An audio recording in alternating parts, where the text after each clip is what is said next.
to then hopefully negotiate a new treaty. Sounds like a good idea to me. Mr. President, according to your plan, the Palestinian Authority may control Gaza the day after Hamas. Now, can you please explain me what is the purpose by doing this? If according to Israel, they are paying to terrorists, they're paying salaries to terrorists. Who you with? Channel 14 Israel. My name is Libby. Well, it's a great deal for Israel, and it's a great deal for everybody. And you want to get your hostages back, right? You want them back, or do you not want them back? And it's a great deal for Israel. It's a great deal for the entire Arab world, Muslim world, and world. So we're very happy about it. When do you think the hostages will start being freed? I think very soon. They're in negotiation right now as we speak. They've started the negotiation. It'll last a couple of days. We'll see how it turns out, but I'm hearing it's going very well. President, are you open to extending the Affordable Care Act subsidies? We want to fix it so it works. It's not working. Obamacare has been a disaster for the people, so we want to have it fixed so it works. Follow the judge's order in Portland. We're going to look at that. It was amazing. Portland is burning to the ground. It's insurrectionists all over the place. It's Antifa.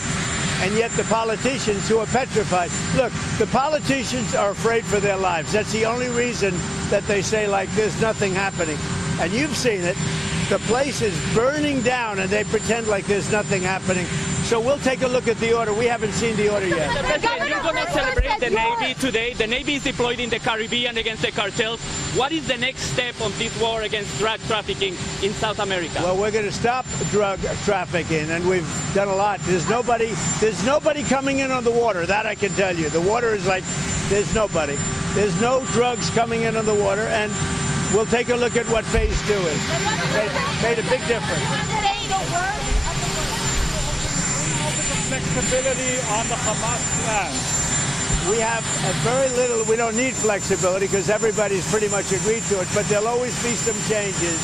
But the Hamas plan, I tell you, it's amazing. You're going to have peace, if you think about it, peace in the Middle East for the first time in, they say, really 3,000 years. So I'm very honored to be a big part of that. Look, they've been fighting for a plan for years. We get the hostages back almost immediately. Negotiations are going on right now. Will probably take a couple of days, and people are very happy about it.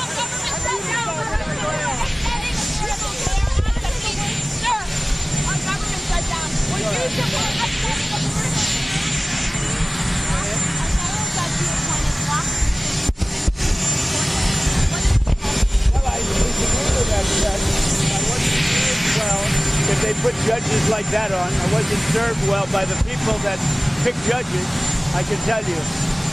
Things like that are just too bad. I appointed the judge and he goes like that, so I wasn't served well. Obviously, I don't know the judge, but if he made that kind of a decision, Portland is burning to the ground. You have agitators, insurrectionists. All you have to do is look at the television, turn on your television, read your newspapers. It's burning to the ground. The governor, the mayor, the politicians are petrified for their lives. Mr. President, and you have a judge like that, he ought to be that judge ought to be ashamed of himself. Governor, you say you're targeting the worst of the worst, but Governor Pritzker said that most of the people ICE has taken no criminal convictions. So which is it? He's wrong. Number one, he's wrong. Number two, I really believe he's afraid for his life somehow.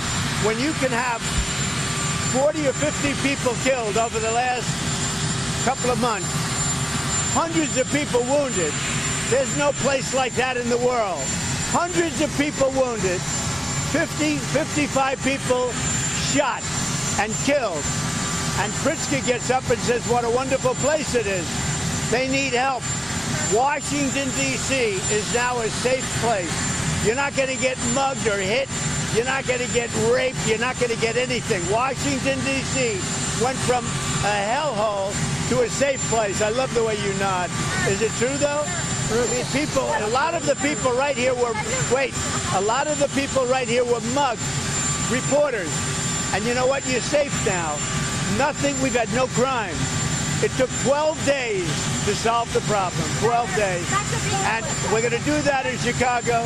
We're going to do that in Portland. Now, Portland's different. That's a bunch of paid insurrectionists, but you have a lot of paid people in Chicago too. I believe the politicians are under threat because there's no way somebody can say that things are wonderful in Chicago. Almost 55, I think it was 55 people over a short period of time have been murdered in Chicago, have been shot. 222 people over a short period of time have been hit, have been wounded, not died. But 55 people died over a short period of time.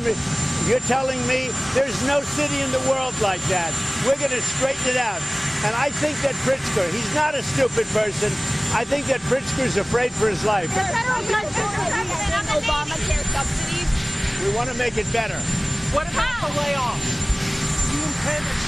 Well, I call them Democrat layoffs. They're Democrat layoffs.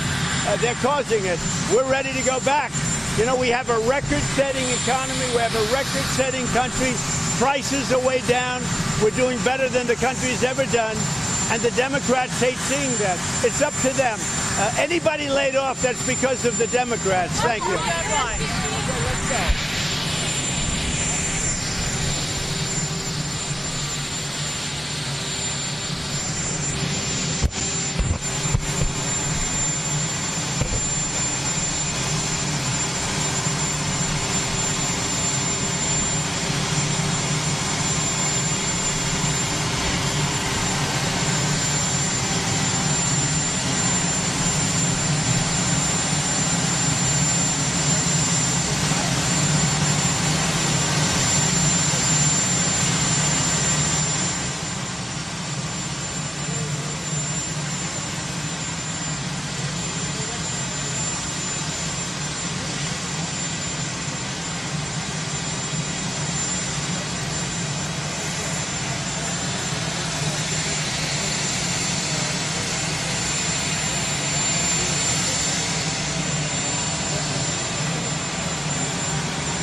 うん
show me how to love.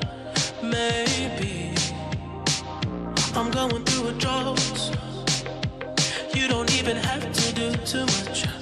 You can turn me on with just a touch, baby.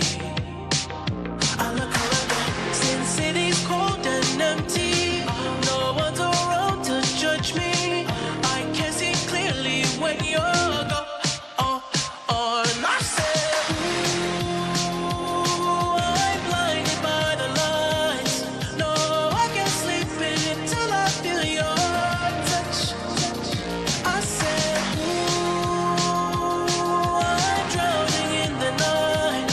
Oh, when I'm like this, you're the one I just, hey, hey, hey.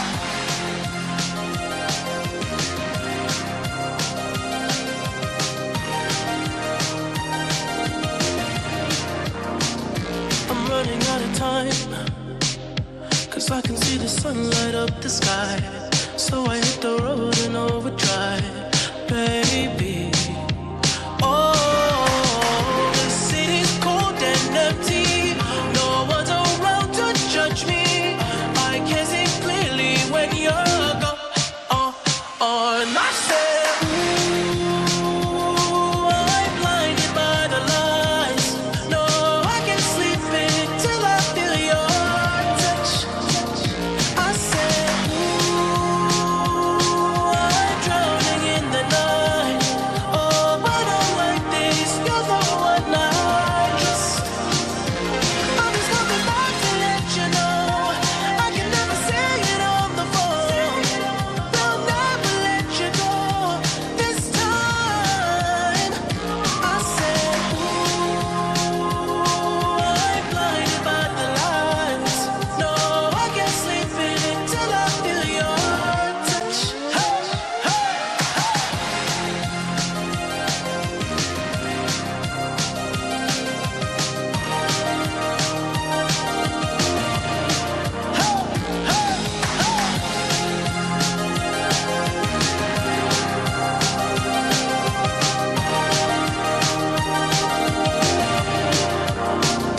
I said, ooh, I'm blinded by the lights.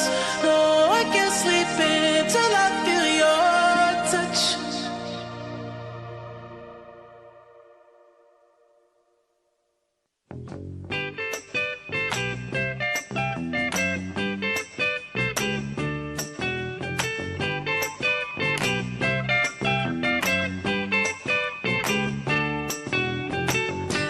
Hey, where did we go?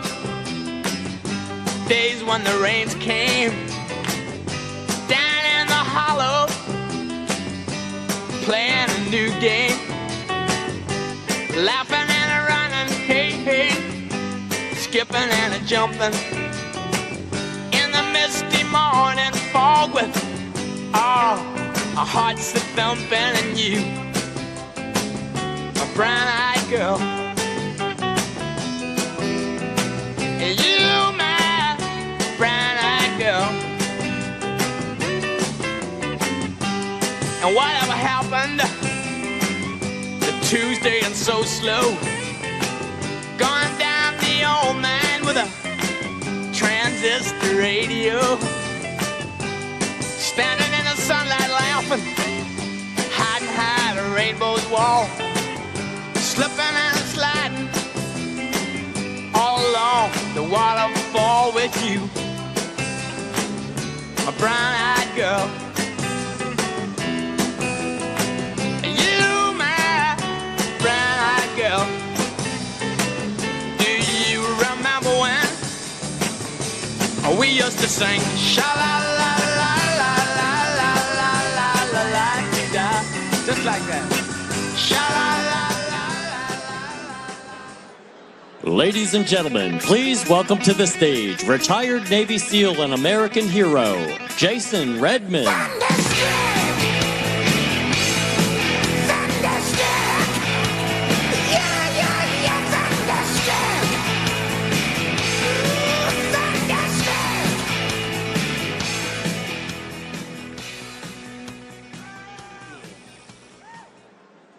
Man, good afternoon. What an amazing day, a historic day. Distinguished guests, Navy family members, and most importantly, all of you, the sailors who make up the world's greatest Navy.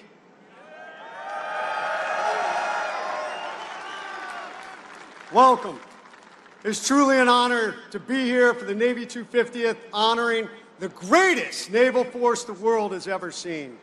Now you have to understand, there's a lot of history packed into the last 250 years, but make no mistake, the history of the United States Navy from its beginning to today was built on a foundation of choice and sacrifice.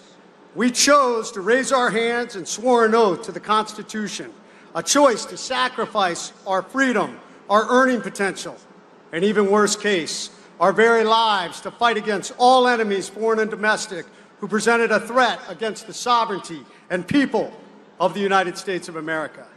So it was in the beginning, all the way to today. In order to understand the full context of what you are a part of, I think it is important to remember our history. So let's go back to the beginning. In 1779, when John Paul Jones captured the Serapis off the coast of England, to the Battle of Lake Erie, the Battle of Manila Bay, the Battle of Midway, to the Battle of Leyte Gulf, from D-Day to the Battle of the Philippine Sea, America's Navy has aided our allies, crushed our enemies, and stood resolute again and again. 226 years from the day the father of the American Navy engaged the might of the British Empire, on September 11th, 1992, while still attending a small high school in Lumberton, North Carolina, a young, skinny runt joined the ranks of the world's greatest Navy. Despite his small size, he had big dreams. His name was Jason Redmond. I wanted to join the ranks of the U.S. Navy SEALs, and like all of you here, I chose to sacrifice my future to serve our great nation. I would attend ISA school right here in Virginia Beach, and on December 15th, 1995, I achieved my dream, and Seaman Apprentice Redmond graduated from Navy SEAL Training Buds Class 202. Stop making fun of me, all of you who weren't born, FNGs. I would go on to have an amazing career, 3 deployments to South America. I would be shot at for the first time conducting counter-drug operations in Colombia. We broke into NASA, and I remember surfacing from a 4-hour dive through the mangrove swamps off Cape Canaveral, only to find ourselves surrounded by alligators. I won't lie, I had to wash out my wetsuit after that one. I became a SEAL training instructor and made it to Petty Officer First Class before I was recommended to earn a commission. I would attend Old Dominion University, ROTC, right down the street here. I am sure just like many of you sitting in this audience. While at school, 9/11 happened. I remember watching the towers fall, standing next to my best friend and fellow SEAL, Bobby Ramirez. We looked at each other and acknowledged we are going to war. Bobby and I would get our commissions together, and over the next decade, I would have the honor to serve alongside some of the legends of the 9/11 generation. I mourned as we lost so many teammates on June 28, 2005, when our helicopter was shot down in Afghanistan, and Marcus Luttrell would be the lone survivor. I was honored to have served as an ops officer for the Captain Phillips mission. I mourned once again at the loss of Extortion 17 and served as one of the operations officers and planners for the memorial of our 22 teammates who made the ultimate sacrifice for freedom on that fateful day. And like many of you, I watched with tremendous pride when a fellow SEAL officer I had served with was on the ground in Pakistan on a highly classified mission and made the radio call back to the White House Situation Room.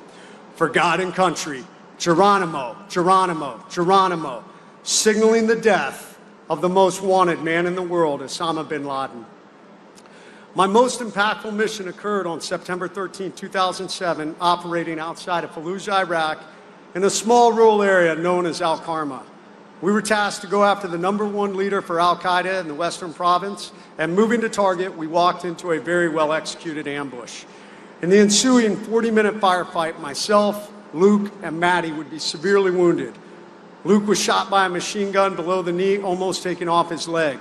Maddie would run forward under heavy machine gun fire, sustaining 3 machine gun rounds before still managing to drag himself and Luke to safety. During the firefight, I was hit twice in the arm with at least 6 more rounds striking my helmet, shooting off one of my night vision goggles, hitting me multiple times in the body armor, and striking my weapon.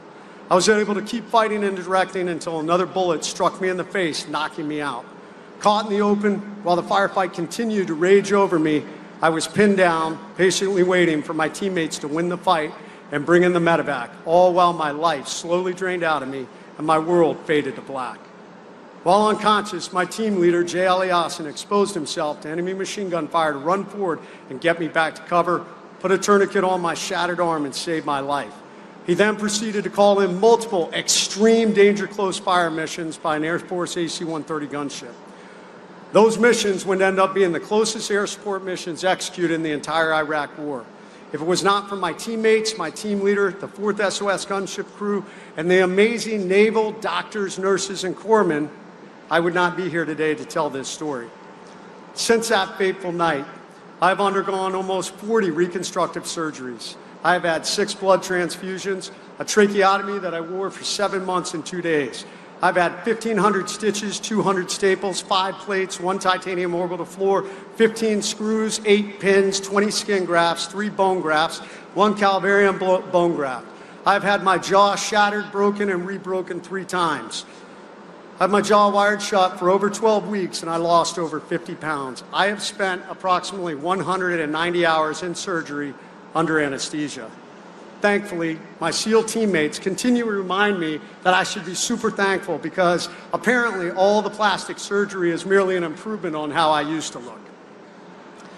While in the hospital, struggling with my devastating wounds, disfigurement, and the possibility that my SEAL career was over, I made a choice. I could continue to lay there and feel sorry for myself, or I could choose to set the example of so many other amazing warriors that had set before me. I would author a sign I would place on the hospital door on a bright orange piece of paper that would say, "Attention to all who enter here. If you're coming in this room with sorrow to feel sorry for my wounds, don't bother. The wounds I received, I got in a job that I love, doing it for people I love, defending the freedom of a country I deeply love. I will overcome. If you are not prepared for that, go elsewhere." That sign took on a life of its own, going viral across the media and earning me an invitation to the White House to meet President Bush. A lot of people want to make a big deal about it, but I know what it represents. It represents the spirit of the United States Navy and its warriors. It represents all of you. What will your sign on the door say? So we have come full circle. 250 years on this journey from the Revolutionary War to today. Amazing sailors who chose to sacrifice for the future of our great nation. Choice and sacrifice. This final message is to our current sailors. All of you are amazing Americans who chose to serve, willing to sacrifice everything so that our fellow Americans can have life, liberty, and pursue happiness. And while we all pray for peace, those of us who have been to war pray the most. I also recognize we must prepare for war. I applaud the Secretary of War for his renewed focus on lethality and a mindset of war. All of you here are warriors. It is our job to be ready to take the fight to our nation's enemies. We must always be ready, mentally, physically, and emotionally. We must be lethal because what is at stake is our very freedom. China, North Korea, Russia, and so many others would love to deprive us of our freedoms. And understand this, freedom is a gift. It must be nurtured, preserved, protected, and in the darkest times, it must be fought for. All of you here are the front line of American freedom. You are the titans of the sea. So from John Paul Jones to the Bin Laden raid, the U.S. Navy has been instrumental in fighting and leading America's wars. All of us here today, we stand on the shoulders of giants. And those giants willingly picked up the flame of American freedom and carried it with them all around the world. And unfortunately, some of them did not come home. The U.S. Navy has laid many warriors upon the altar of freedom. Over my military career, I lost too many friends, including my best friend, Commander Bobby Ramirez. All of them are now part of the eternal flame of American freedom. It is up to all of us to ensure that flame never burns out. For 250 years, the torch of American freedom has burned. It's been carried by sailors from all walks of life, all races, all colors, and it has been seen all around the world. Warriors have carried it with them crossing the beaches of Normandy, on Iwo Jima, Korea, and in the jungles of Vietnam. It has been held high in Grenada, Panama, Bosnia, Iraq, Afghanistan, Syria, and across Western Africa. When a hero falls and their flame is extinguished, every American's torch back home burns just a little brighter. Every American citizen of the United States is entrusted with a small part of this flame. Most Americans feed their flame and ensure it burns brightly for all to see. Other Americans, they take their freedom for granted, attacking the very ideals that built our nation, and they allow their flames to burn out. Thankfully, there are those of us who wear the uniform, who are entrusted with an oath and presented at the start of our naval careers with a part of the flame to keep the torch of American freedom always burning. 17 years ago, I lay on the battlefield in Iraq, pouring my blood into the soil. And I looked up, and I saw that dark angel standing over me. And he said it was time to go. And I thought he was right. But then I realized I wasn't finished. I had a torch of American freedom to preserve and forever keep burning. So I got up, I walked 75 yards to that medevac helicopter, and I came home. And I vowed once again that I would never allow that flame to burn out while I still hold breath. Today, I pass my torch of freedom onto all of you. You are the future of the United States Navy. Our nation needs you to train hard. We need you to be lethal. We need you to be ready. The Secretary of War has called upon you. My only question is, will you carry this flame of freedom forward as the foundation for the next 250 years? God bless the United States Navy. God bless the United States of America. And go Navy, beat Army.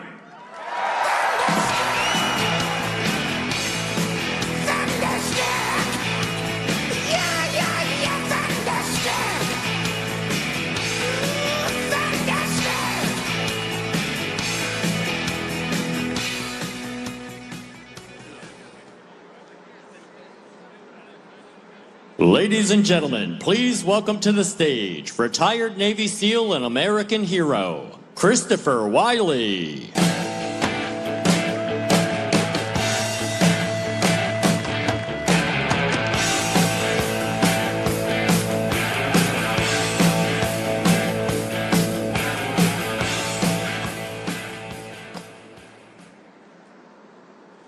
Ladies and gentlemen, brothers and sisters in arms, my wife and kids, honored guests, I can't express how moved and inspired I am for being a part of this 250th celebration of our Navy. I would first like to say thank you to the crew of these ships and sailors for hosting this event. We understand the effort and manpower to make this happen, and thank you for carrying the torch, protecting our families and this great nation. While I was reflecting on this momentous occasion and milestone for our country, I looked for a voice or a message to turn to. Our Secretary of War and my Navy SEAL ethos came to mind. We're gathered here today in a time that demands strength, not the kind of strength measured in numbers or equipment or technology, but the strength measured in spirit. The strength of men and women who have sworn an oath to defend our nation. The strength of those who understand that freedom is not a gift, it is earned. It is guarded, and if necessary, paid for with sacrifice. The Secretary of War recently reminded us of a truth we sometimes forget. America does not stand tall because of its weapons. America stands tall because of its warriors. Weapons rust, technology changes, but the human heart, sharpened by discipline, courage, and resilience, that endures. That is what keeps this republic alive. As Navy SEALs, we don't just know this truth, we live it. The SEAL ethos is not simply words etched on a wall. It's written in sacrifice. It is carried on the shoulders of every man and woman who has ever worn this uniform. It says, "My loyalty to country and team is beyond reproach. I humbly serve as a guardian to my fellow Americans, always ready to defend those who are unable to defend themselves." That is more than a creed, that is a covenant, a binding promise to each other, to the mission, and to the people of this nation. And it is lived not just on the battlefield, but in the quiet places when no one is watching. In the early hours of training, the late nights of preparation, in the relentless pursuit of excellence. That is where the ethos is forged. The Secretary's recent words echo this same call. Readiness is not a posture, readiness is a way of life. And he's right. Readiness is not something we turn on and off. Readiness is not a box to check. Readiness is who we are every day in every choice we make. It is built in sweat, in sacrifice, and in repetition. It is built when your lungs burn, your body aches, and every part of you screams to quit, but you refuse. It is built when you choose discipline over comfort, when you choose to serve others before yourself, when you choose the harder path because it's the right one. Too often we think of the fight as something out there, across oceans, in deserts or mountains. But the truth is the fight is within. Every morning when our feet hit the ground, we face a choice. Do we rise to the standard of warriors, or do we fall short? Do we embody the values we swore to uphold, or do we let fear, complacency, or doubt take root? The SEAL ethos reminds us, I do not advertise the nature of my work, nor seek recognition for my actions. That means the battle is not about glory, it's about grit. It's about facing ourselves, our weakness, our excuses, and refusing to let them win. And here's the thing, not one of us does this alone. We stand because of our brothers and sisters to our left and to our right. We endure because someone else is counting on us. We push through because we know if we falter, someone else bears the cost. That's why the ethos says, I serve with honor on and off the battlefield. Because in the end, this is not just about individual strength. This is about unity, about knowing that the man or woman beside you will not quit, will not surrender, and will not let you down. And in that bond, in that unbreakable trust, we find the strength to overcome any obstacle. Our Secretary of War is not trying to make our time in the military harder. He's trying to ingrain in each and every service member that discipline in both physical and mental readiness is a lifelong lesson. I believe he is not only ensuring that our military is fierce, lethal, and ready today, he is looking toward the future to ensure that we all become leaders in our own communities as veterans. There is a simple truth that when you hang up that uniform, you become a veteran. Only those who have never raised their right hand and taken this oath of service can be called civilians. I believe our Secretary of War wants us to take the lessons learned during our service and become examples for generations to follow. To become the compass for our youth, examples to aspire to. I can tell you from experience, it is not an easy task finding purpose after the military. It took me decades to navigate emotions, frustrations, and the constant desire to serve again. Ultimately, I found what I call service after service. I realized that serving others and making my fellow veterans my focus helped me feel whole. It gave me purpose, direction, and a sense of camaraderie. I now run a Naval Special Warfare Museum in New York, named after Lieutenant Michael Murphy, a Navy SEAL who received the Medal of Honor for his actions in Afghanistan, and the movie depicted was Lone Survivor. Every day I must rise to the level of a Navy SEAL because people are expecting it, and they should. Even though I am medically retired, I cannot be an out-of-shape SEAL. How can I recite to our visitors that my nation expects me to be physically harder and mentally stronger than my enemies if I don't look that way? How can we expect our future generations to rise to the occasion or hear the calling if we ourselves do not? I must be that image of excellence in front of our school field trips or any visitor who is expecting to see the tip of the spear. I lean on discipline learned from years of service, knowing that I still have service to do. I still have to be an example for my own children, my neighbors, my community, and my nation. You see, our service never stops, it evolves. In today's world, resilience is everything. The challenges we face are not short-term, they are enduring. The missions are longer, the threats are more complex, and the demands on our force and our families is heavier. Yet the expectations remain unchanged, that we will not falter, we will not retreat, and we will never quit. As the ethos concludes, the loyalty to my teammates and the mission is sacred. I will not quit, I will not fail. That is the warrior's promise, not only to those who wear the uniform, but to every American who looks to us for strength, for safety, and for hope.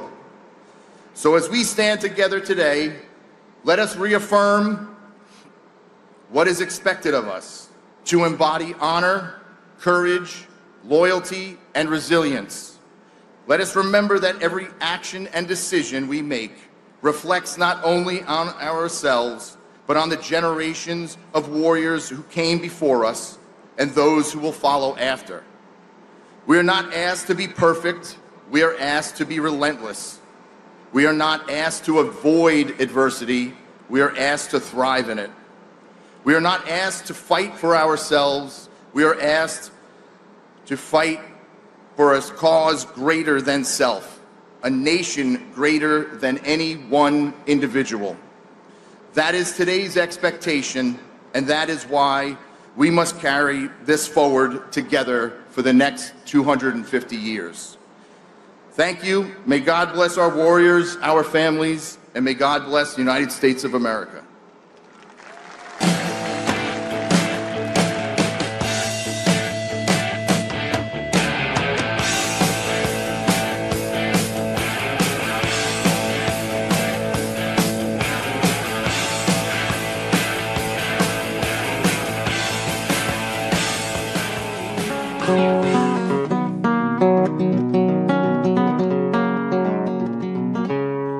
I'm a chicken fried and cold beer on a Friday night, a pair of jeans that fit just right, and the radio. Well,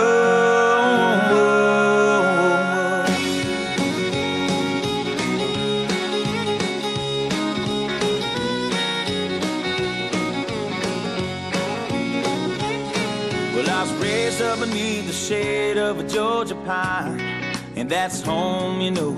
Sweet tea, pecan pie, and homemade wine, where the peaches grow. In my house, it's not much to talk about,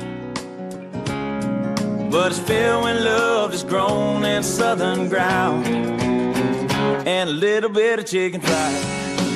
Cold beer on a Friday night, a pair of jeans that fit just right, and the radio up. I like to see the sunrise, see the love in my woman's eyes, feel the touch of a precious child, and know a mother's love.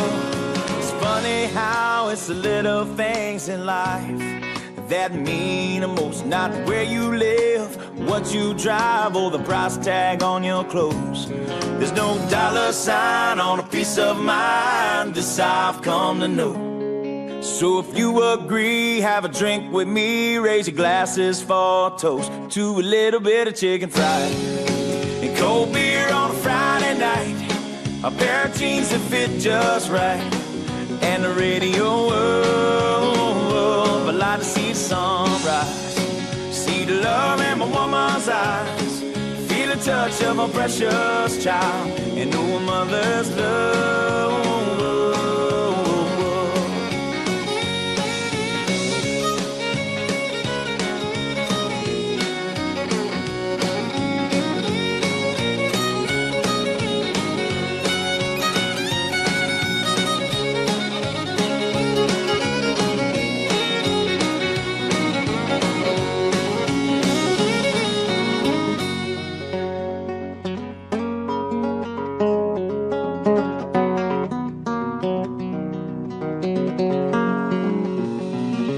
Thank God for my life and for the stars and stripes.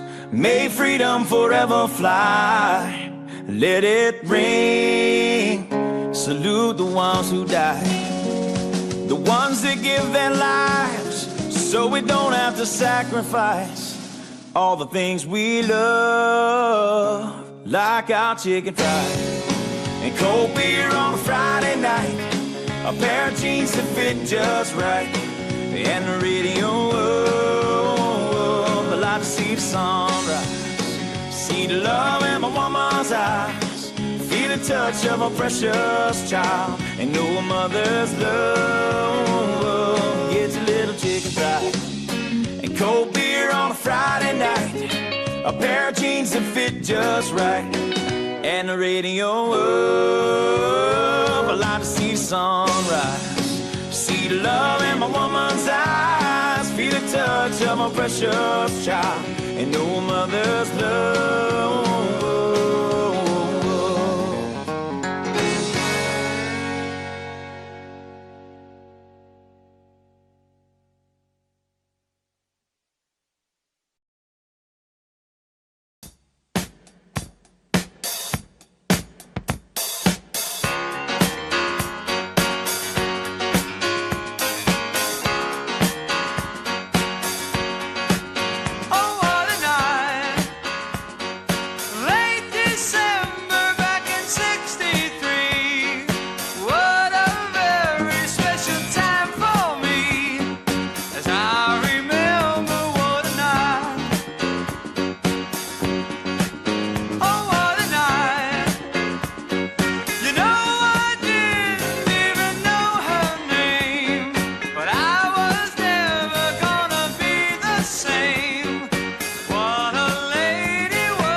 what you love and what you have and what you love. Oh, thunder only happens when it's raining. Players only love you when they're playing. Say women, they will come and they will go. When the rain washes you clean, you know.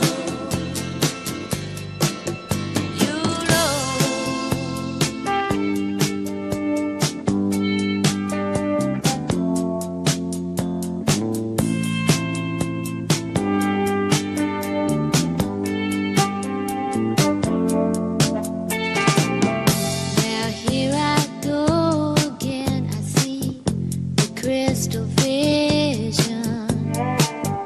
I keep my visions to myself.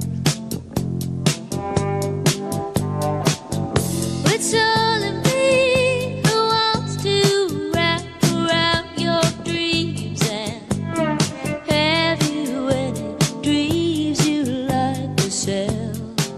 Dreams of loneliness like a heartbeat drives you back in the stillness of remembering what you had and what you love. What you had, oh, what you love. Thunder only happens when it's raining.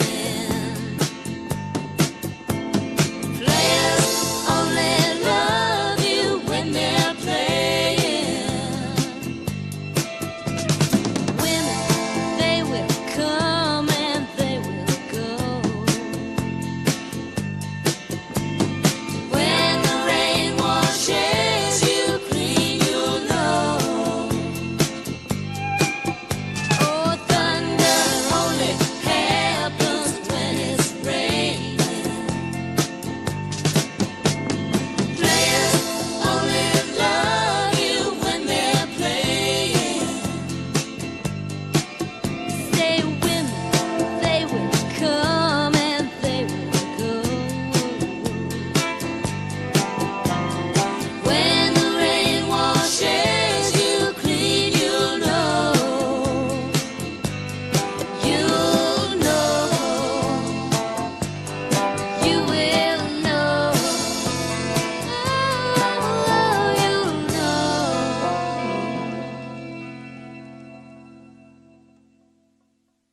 Can I steal it from you? To memorize the way you shock me, the way you move it here. Just wanna feel it from you. Hey, don't be afraid to catch feels. Ride your cup and chase thrills. I know you ain't afraid to pop pills. Baby, I know you ain't scared to catch feels. Feels with me. I'm your window shopper. Sucker for your novel. I'm wearing your goggles. Virtual reality. It ain't what it cost you. It might be $1 as long as it shocks you. Memory, electricity. Mind if I steal a kiss? A little souvenir. Can I steal it from you? To memorize the way you shock me, the way you move it here. Just wanna feel it from you. Hey, don't be afraid to catch feels. Ride your cup and chase thrills. I know you ain't afraid to pop pills. Baby, I know you ain't scared to catch feels. Feels with me. Goddamn, I know you love to make an entrance. Do you like getting paid or getting paid attention? You mix the wrong guys with the right intentions. In the same bed, but it still feel long distance. You're looking for a little more consistency. But when you stop looking, you gon' find what's meant to be. And honestly, I'm way too done with the hoes. I cut off all my exes for your X and O's. I feel my old flings was just preparing me. When I say I want you, say it back, parakeet. Fly your first class through the air, Airbnb. I'm the best you had, you just be comparing me to me. I'ma add this at you. If I put you on my phone and upload it, it'll get maximum views. I came through in the clutch, more than lipsticks and phones. Wore your fave cologne just to get you alone. Don't be afraid to catch feels. Don't be afraid to catch these feels. Ride your cup and chase thrills. I know you ain't afraid to pop pills. Baby, I know you ain't scared to catch feels. Feels with me. Don't be afraid to catch feels. No. Don't be afraid. Ride your cup and chase thrills. I know you ain't afraid to pop pills. I know. Baby, I know you ain't scared to catch feels.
didn't say what I wanted to say. She whispered, I love you, so please go away.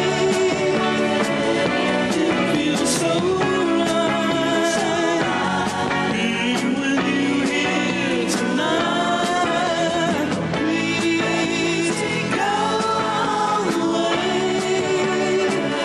Just hold me close. Don't ever let me go.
Say you're going out late, I count down till you call me. It's just one of those things that you do when you're lonely, and you're all about the chase, but you won't ever let me catch you. And I wish it was the same, but I know I'm gonna let you in again. And when I do, it's gonna hurt like hell, and you don't mean to. That's what I tell myself, but why you gotta be so heartless? I know you think it's harmless, you're tearing me apart. And girl, the hardest part is you're so high on attention, taking miles from inches. Leave me in the darkness, never finish what we started. Girl, why you gotta be so heartless? Why you gotta be so heartless? Look, Monday night was definitely not a night. Tuesday night was just another fight. Wednesday I thought everything would change. Thursday came and it was still the same. Friday night we went out on the town. Saturday we should've burned it down. Sunday morning came and now you're gone. I should probably know this shit by now. Oh, I should probably know this shit by now, but no, no. Why you gotta be so heartless? I know you think it's harmless, you're tearing me apart. And girl, the hardest part is you're so high on attention, taking miles from inches. Leave me in the darkness, never finish what we started. Girl, why you gotta be so heartless? Why you gotta be so heartless? Girl, why you gotta be so in between loving me and leaving, leaving? Oh, I should probably know this shit by now, but no, no. Why you gotta be so heartless? I know you think it's harmless, you're tearing me apart. And girl, the hardest part is you're so high on attention, taking miles from inches. Leave me in the darkness, never finish what we started. Girl, why you gotta be so heartless? Why you gotta be so heartless? Why you gotta be so heartless? Girl, why you gotta be so heartless?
to the Navy's 250th anniversary Sea Power demonstration. For 250 years, from its humble beginnings as a 6-frigate Navy to nearly 300-ship and 4,000 aircraft fleet of today, your United States Navy has sailed the far reaches of the globe in an unwavering defense of our nation's freedom.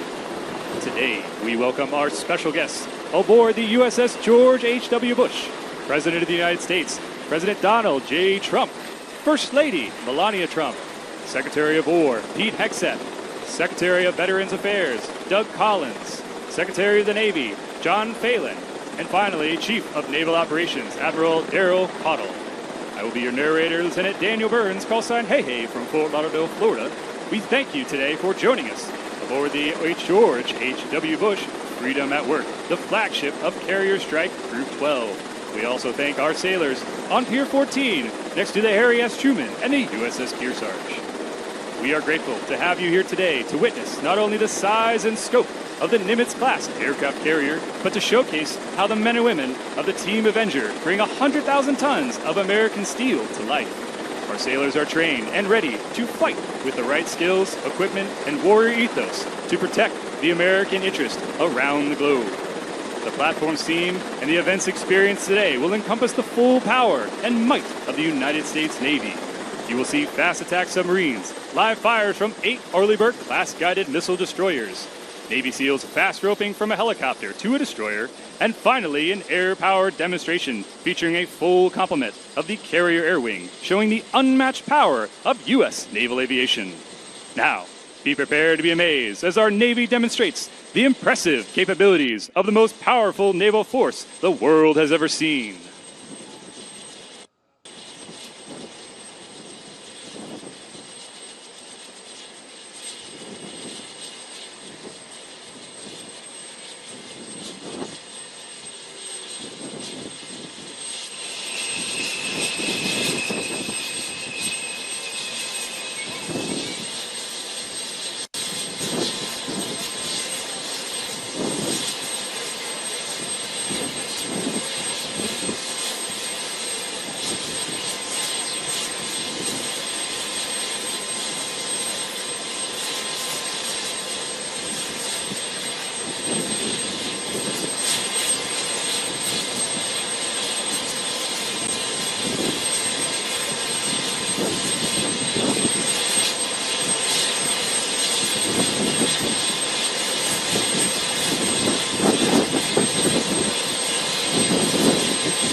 Alongside the starboard side of the aircraft carrier, you will see the fleet's newest fast attack submarine, the USS Iowa, SSS 797.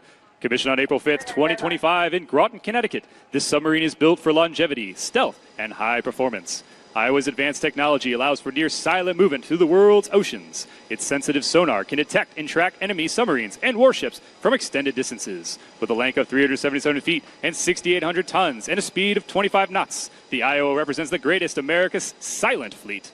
The Iowa's crew is comprised of 15 officers and 117 enlisted sailors, all highly trained and selected from the nation's most competitive candidates.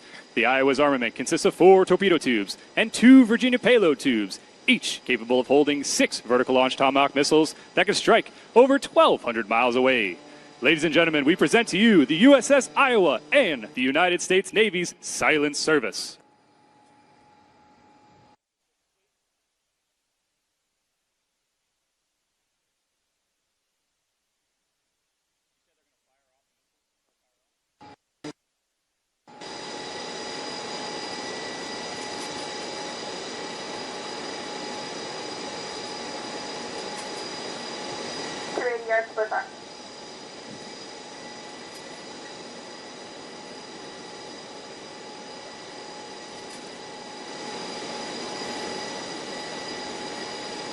Boats are on.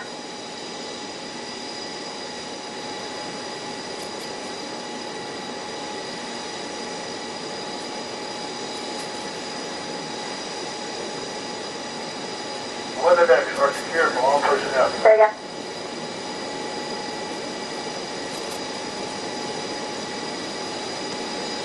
Our next demonstration showcases the impressive firepower capability of the United States Surface Fleet.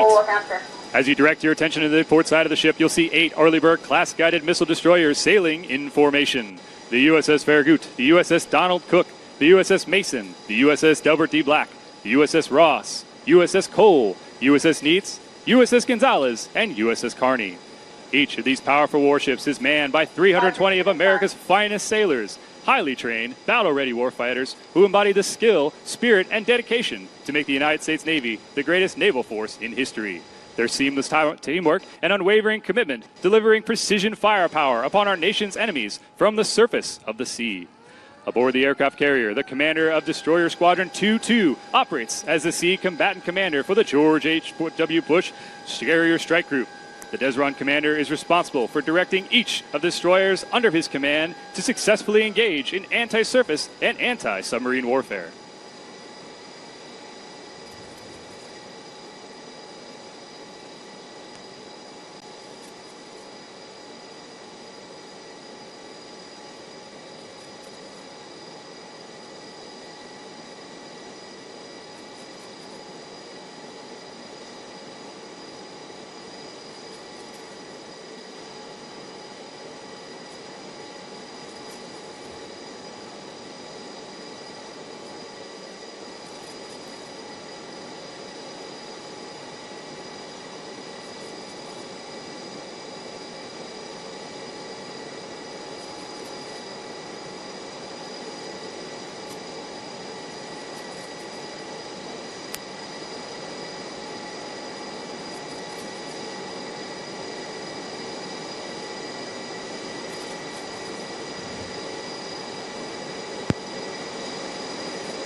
Now, we invite you to witness the full measure of these ships' combat capability.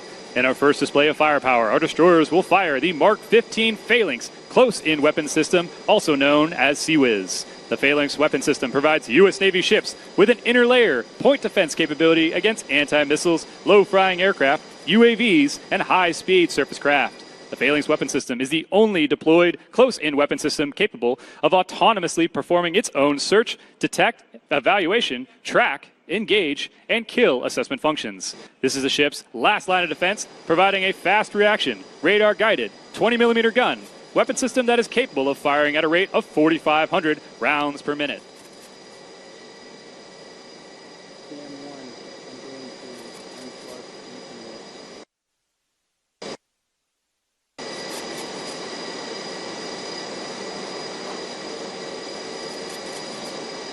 Move to my other position.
Now it's time to bring out the big guns. The Mark 45 5-inch gun is a fully automatic naval gun mount. Mark 45 is designed to engage surface and air targets and provide naval surface fire support for expeditionary operations. The gun mount includes a 20-round automatic loader drum. Its maximum fire rate of 16 to 20 rounds per minute with an effective range of 13 nautical miles.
we will demonstrate the power of the Surface Naval's missile arsenal. The Standard Missile 2, or SM-2, is the U.S. Navy's premier air defense weapon with a range of up to 90 nautical miles. The SM-2 is launched from Mark 41 vertical launch systems.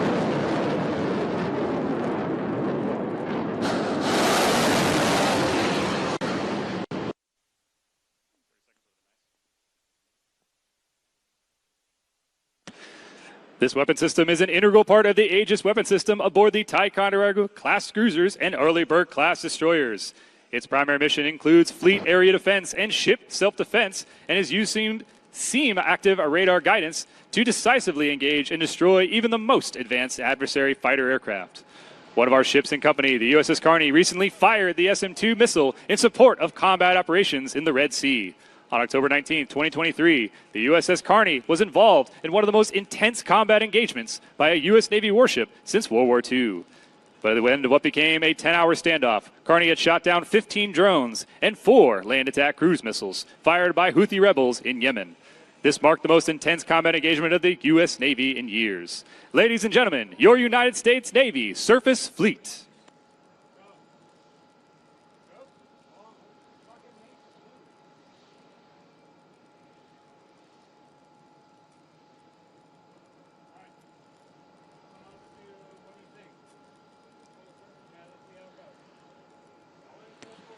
Naval Special Warfare history is one of consistently delivering high-impact solutions in the nation's most critical moments. The heritage of the Navy SEALs can be traced back to World War II, where the need for specialized maritime forces became apparent with the changing nature of war. Naval combat demolition units and scouts and raiders were created to conduct covert reconnaissance and landing from beaches and coastal defense. This played a crucial role in maritime amphibious landing operations. These operators directly enabled the success of amphibious operations like D-Day, turning the tides of the war. The U.S. Navy SEALs were established by President John F. Kennedy in 1962 as a small elite maritime force. They carry out types of clandestine small unit high impact missions that large forces with high profile platforms such as ships, tanks, jets, and submarines cannot. SEALs conduct essential on-the-ground special reconnaissance at critical targets to enable strikes by larger conventional forces.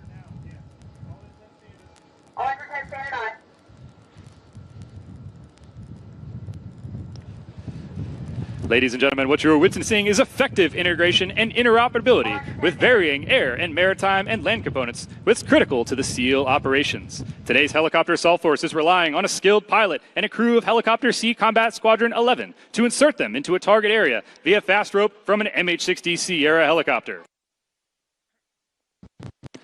Fast roping is designed to enable SEALs a rapid insertion into areas of rough terrain or obstacles that would prevent a suitable landing zone. The height of the fast rope is dependent on the target area, but can be held up to 90 feet, the equivalent of a 9-story building, with close to 100 pounds of combat equipment aboard each Navy SEAL operator.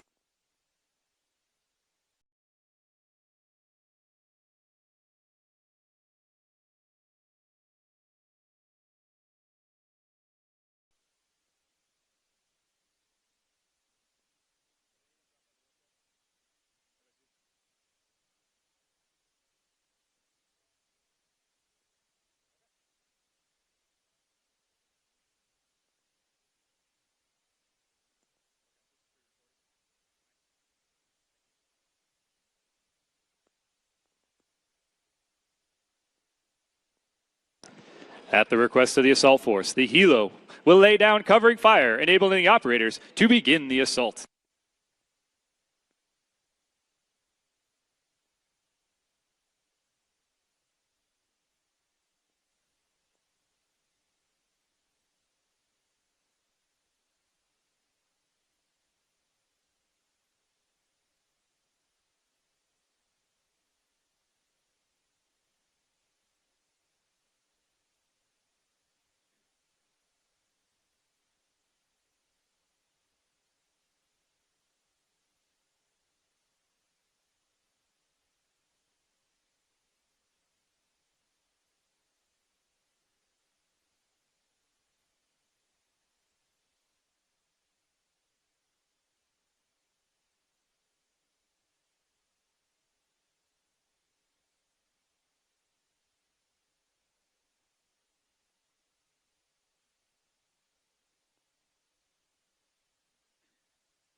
Today, the Naval Special Warfare maintains a forward posture operating across the globe from South America and Europe to the Middle East and Asia, proactively addressing emerging threats and safeguarding national interests.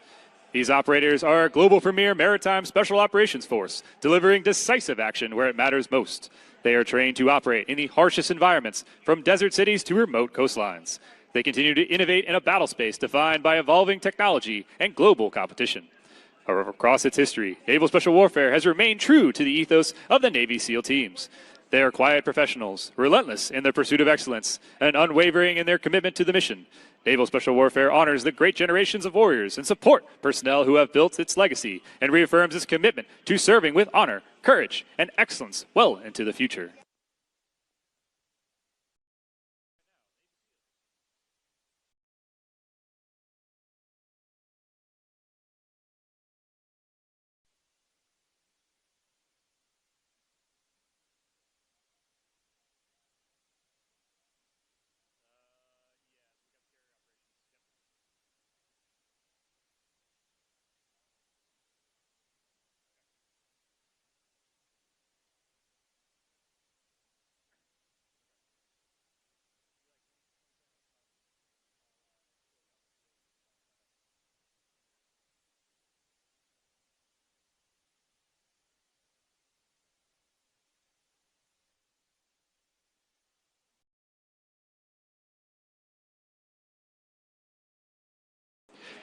Each Navy SEAL is a force multiplier, a highly skilled warrior capable of operating in remote environments or engaging the enemy in an urban setting.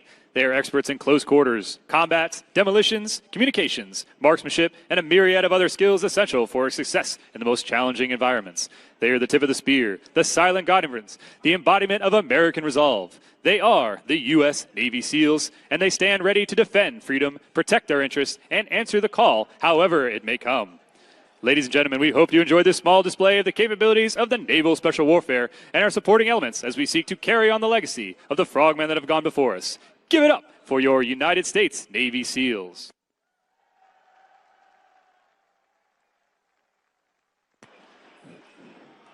During the Second World War, USS San Jacinto launched Lieutenant Junior Grade George H.W. Bush and his TBF Avenger torpedo bomber from a vast expanse of the Western Pacific. This helped support 58 critical combat missions.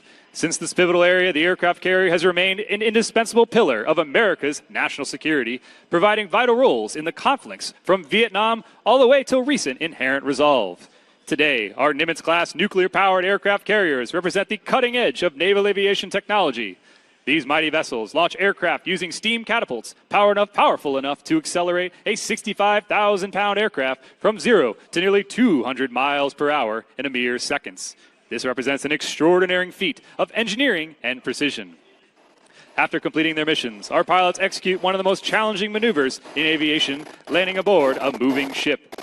Approaching at the precise 8 degrees of 3.5-degree glide slope from approximately 3/4 of a mile, they aim to catch one of the 3 arresting wires that are only 40 feet apart, offering a total landing area of 80 feet. This narrow margin leaves virtually no room for error. In this demanding skill, this is required both day and night, and it distinguishes our naval aviators as the most highly trained and capable pilots in the world. The flight deck is angled at 9 degrees, a critical design feature that allows aircraft to be launched and recovered simultaneously, maximizing operational tempo and efficiency. 4 steam catapults propel the fixed-wing aircraft into the skies, while 3 arresting wires safely recover them upon return. All aircraft operations are expertly coordinated by the air boss from the primary flight control. Supporting these complex operations are 4 large elevators that move the aircraft seamlessly between the flight deck and the hangars below. These hangars are carefully divided into 3 bays of thick steel, engineered to contain and restrict the spread of fire, ensuring the safety personnel and equipment. The 2 aircraft located on the fantail at the aftmost portion of the ship are now about to kick on their engines and prepare to launch and intercept whatever may be on the way. We see them taxiing forward to the waist catapults now, where 52,000 pounds of steel will use its own 44,000 pounds of thrust and the impressive power of the carrier's catapult system to go from 0 to up 150 knots in roughly 3 seconds. The USS George H.W. Bush has 4 catapults, 2 on the bow, 2 on the waist. It is capable of launching one aircraft every 30 seconds. As you will see, the aircraft will taxi up to the catapult, lower the launch bar into a small shuttle. Behind the nose gear will be attached a hold-back fitting from the landing gear to the ship. The hold-back bar will hold the aircraft as the pilot runs his throttles to full power. When the pilot is ready to launch, they will give a crisp salute, and the catapult officer will then press the button, who will release the launch bar, and away he goes.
Ladies and gentlemen, we present to you from the waist, the catapult demo.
While our Intrepid alert aircraft proceed to investigate and neutralize the threat, 3 of our aircraft are returning from the fight now.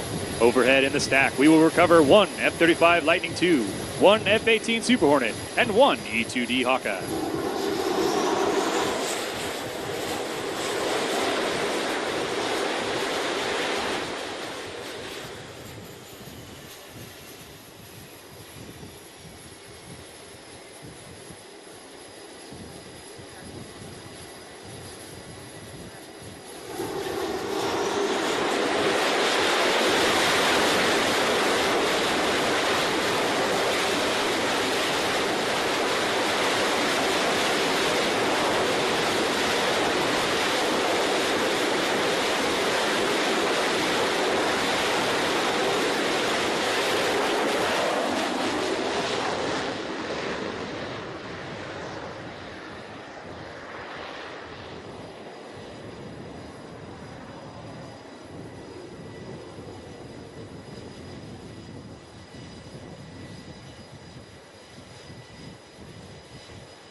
Now overhead is the E-2D Hawkeye. The Hawkeye is the Navy's all-weather, carrier-based tactical battle management, airborne early warning, command and control aircraft.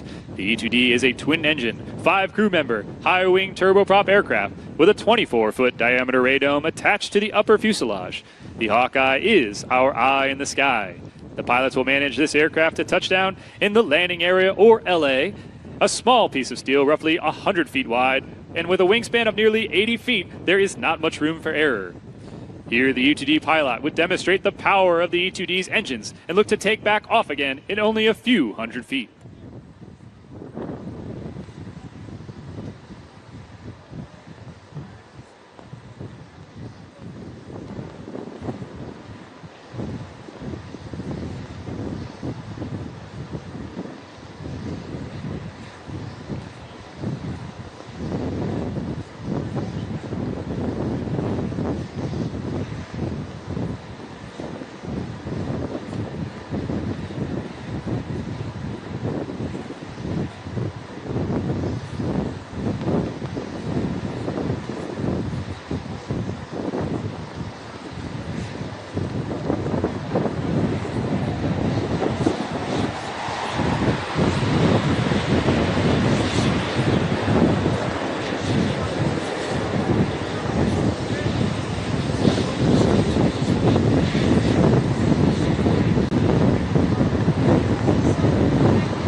Next inbound is the F-35C carrier variant, the U.S. Navy's first fifth-generation stealth fighter.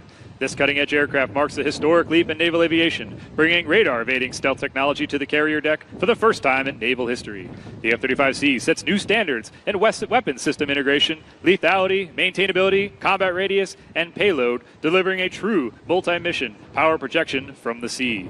It pairs fifth-generation survivability with major advances in network-enabled mission systems, reliability, and interoperability. Designed as a first day of the warfighter, the F-35C is built to dominate both air and surface threats while surviving the most challenging threat environments of today.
The next approach is the F-18 Super Hornet, a fourth-generation aircraft and the workhorse of the U.S. Navy.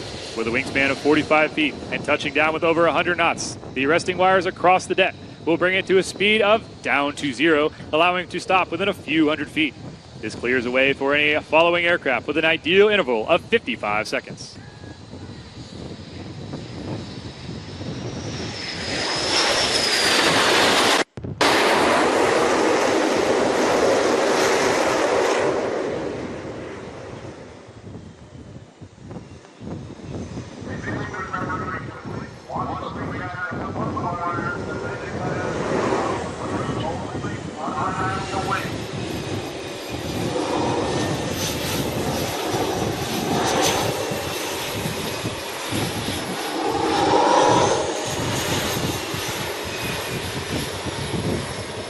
Ladies and gentlemen, we'd like to now recognize the hard men equipment that are working on the flight deck operations to make the flight ops possible on an aircraft carrier.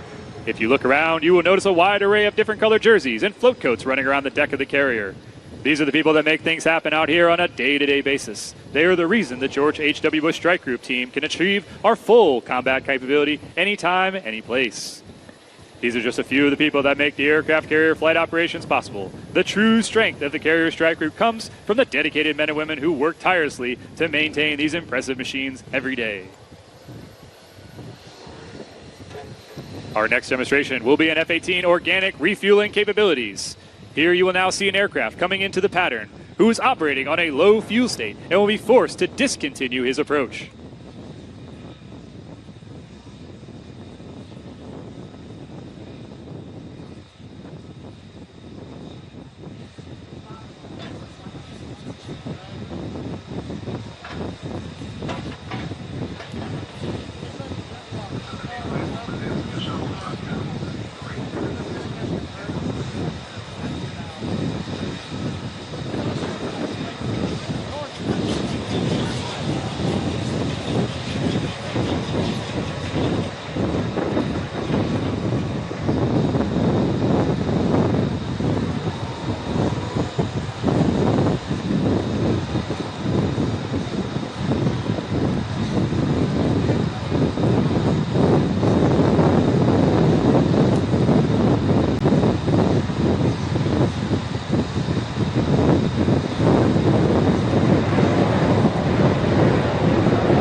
Is now executing a wave-off from the carrier indicating a foul deck. A foul deck means that there is an obstruction in the landing area, and for the safety of those on the deck and the aircraft coming in to land, the approach has been aborted. The airborne refueling aircraft has been set to hawk our low-fuel aircraft in the pattern during their attempt to land. Since they were unable to come aboard, they are on low fuel, and it is up to the tanker aircraft to expeditiously join and refuel the aircraft to give it another chance to land.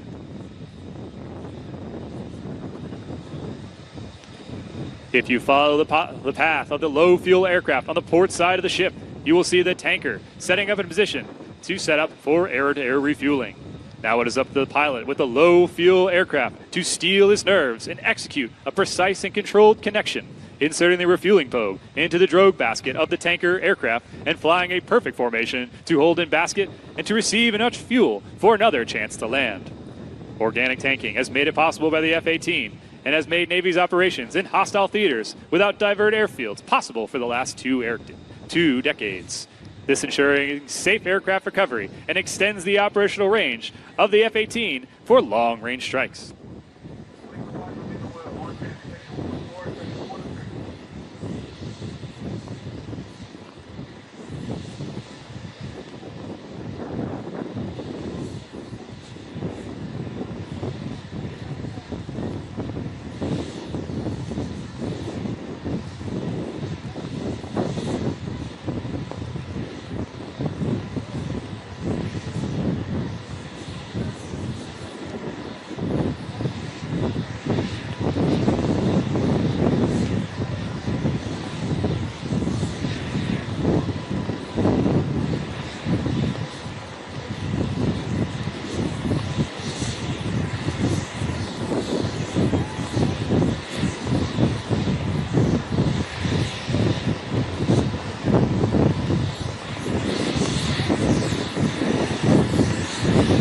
Next, we will witness the two F-35C Lightning II perform basic fighter maneuvers, commonly referred to as dogfighting. This is a tactic that has roots tracing back to the daring pilots of World War I. Each pilot will push their bodies and their aircraft to the extreme limits in order to achieve victory. Approaching from the bow and the stern, the fighters close in on each other at speeds exceeding 1,000 knots, beginning in the fight on neutral terms to determine the winner. The aircraft will fly past each other in a high-aspect pass with just 500 feet separating them.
fighter will look to max perform their aircraft by pulling to the load limit of the aircraft at 7.5 Gs.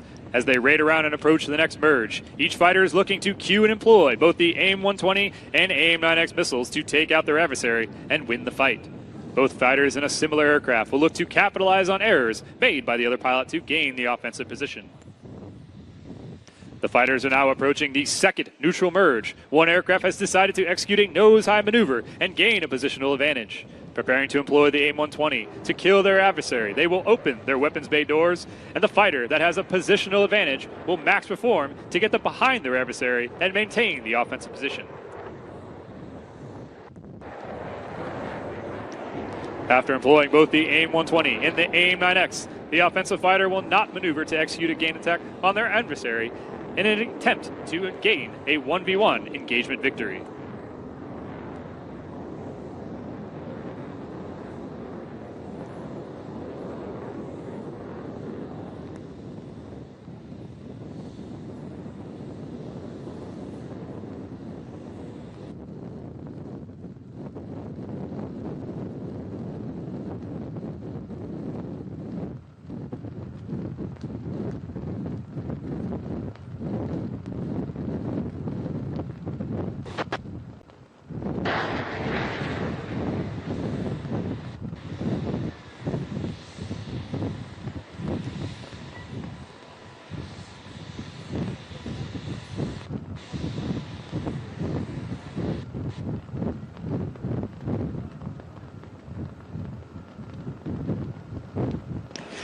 Next, we will see the E-2D up close and personal in flight. The E-2D is the Navy's premier carrier-borne, airborne early warning asset. It provides impressive radar detection ranges and works alongside the rest of the carrier's troop as the eye in the sky. Maintained atop the fuselage, you can see a large rotating dish. This is a powerful APY-9 radar that allows the E-2D to maintain situational awareness to the battle space. It plays a critical role in ensuring the carrier strike group defenses.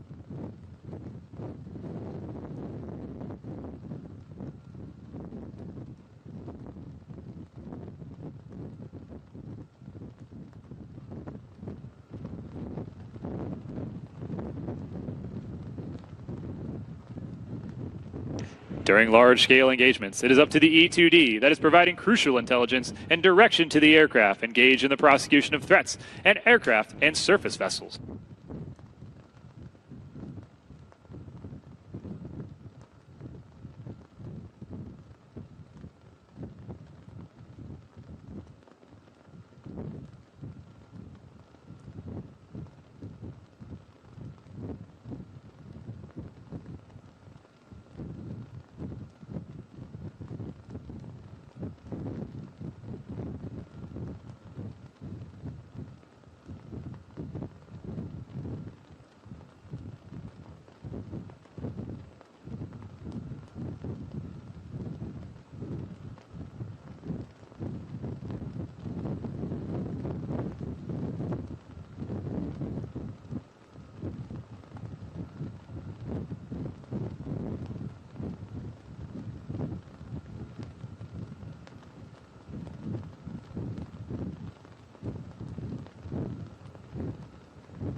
In addition to the impressive bomb-carrying capability of the F-18, each aircraft is equipped with the M61A1 Vulcan Gatling gun housed in the nose. The weapon fires 20mm rounds at a staggering of 6,000 rounds per minute to precisely destroy small targets while minimizing collateral damage. The 20mm cannon is equipped with a semi-armor-piercing, high-explosive incendiary rounds, which are fired at supersonic speeds to inflict heavy damage to their targets.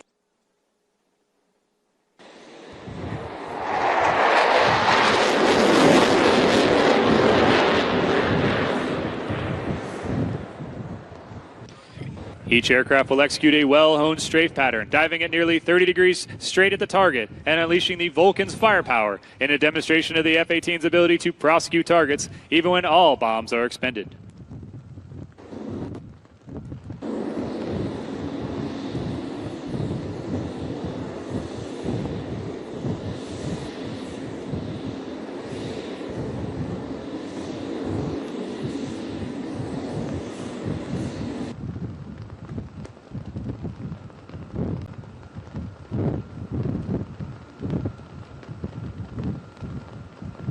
As the F-18s egress the target area, we will see them dispensing flares and executing a guns jink in order to defend against enemy air defense artillery and surface-to-air missiles and look to return to base safely.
Next up is the MH-60 Sierra.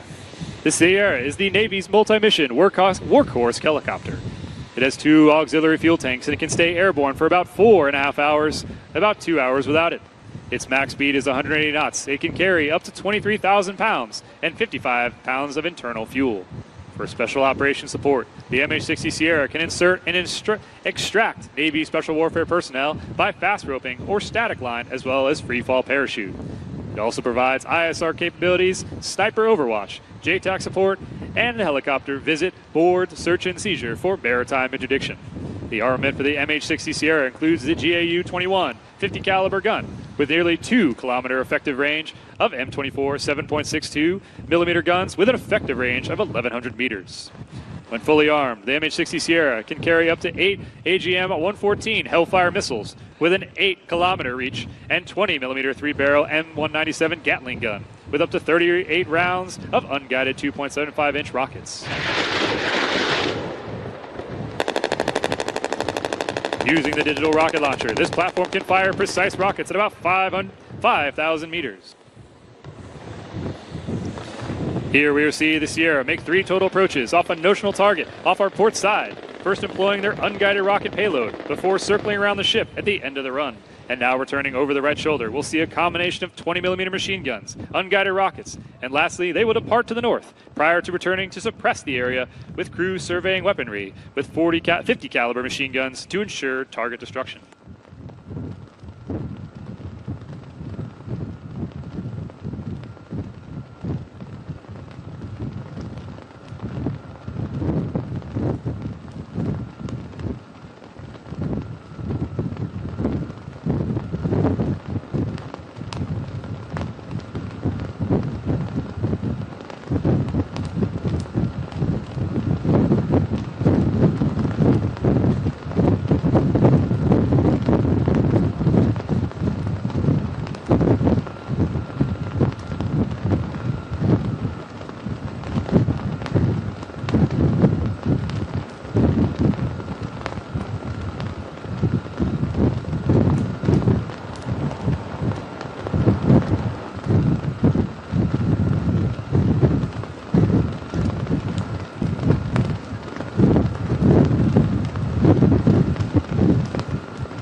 Next up will be the F-18 demo flight.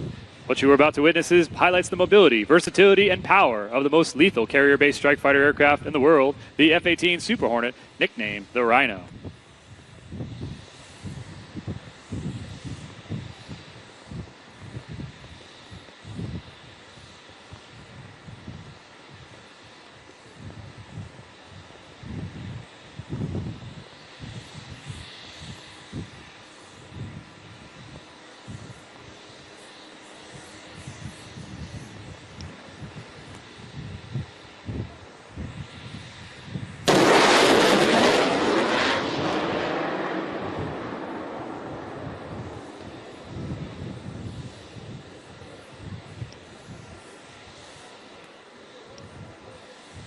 The F-18 pilots are now setting up for the minimum radius turn to the tail stand. With the max AB selected, the aircrew will select 90 degrees angle of bank and hold for 7.5 Gs for a 360 degrees of turn. At the end of the minimum radius turn, aircraft will max perform to the vertical, followed by a negative G pushover to return to level flights.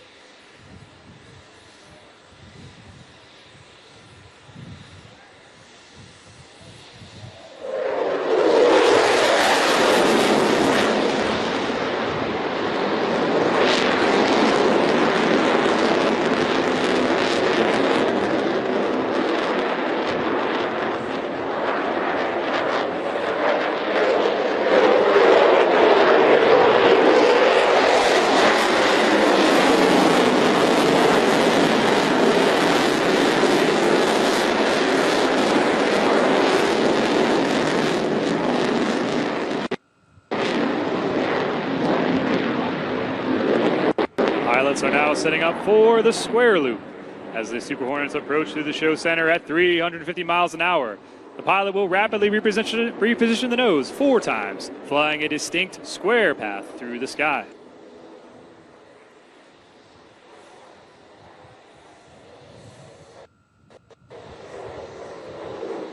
Ladies and gentlemen, from the left, the square loop.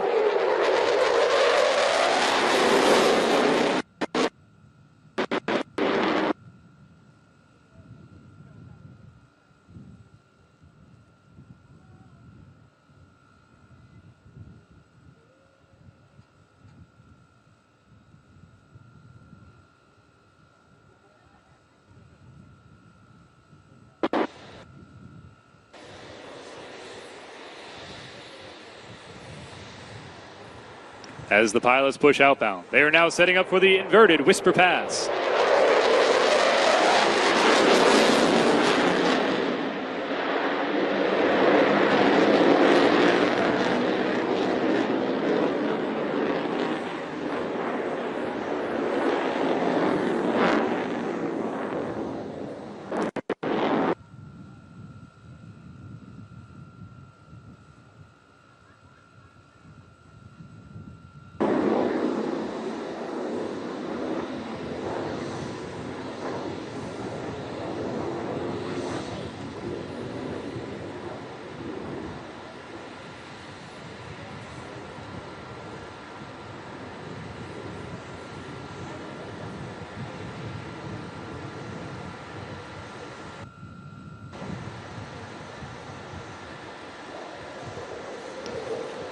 Ladies and gentlemen, get your cameras ready. The F-18 is now setting up for their final maneuver, their photo pass. The aircraft will pass show center at a 90-degree angle of bank and 200 feet and in maximum afterburner.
Ladies and gentlemen, next up is the F-35C, the Navy's newest variant Joint Strike Fighter.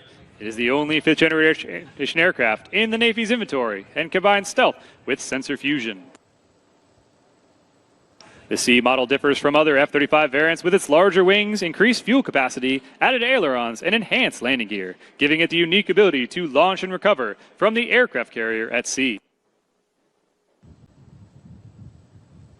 Serving as the pilot today for the demo will be Lieutenant Underdown, call sign BAM, from Virginia Beach, Virginia.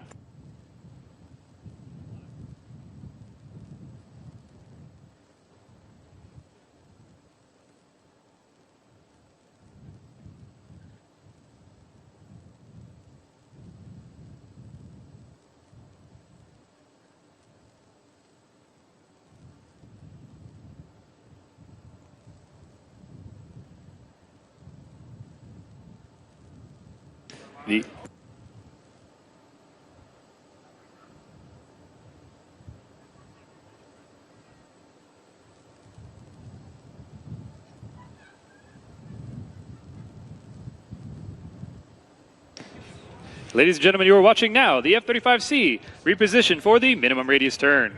As you're watching this, you will see that he was pressed in his seat at 7.5 times the force of gravity. To put that in perspective, during this maneuver, BAM's body weight will feel close to 1,500 pounds. During an aerial dogfight, the F-35C can execute extremely tight turns, giving the ability to rapidly reposition its nose and gain an advantage over the adversary.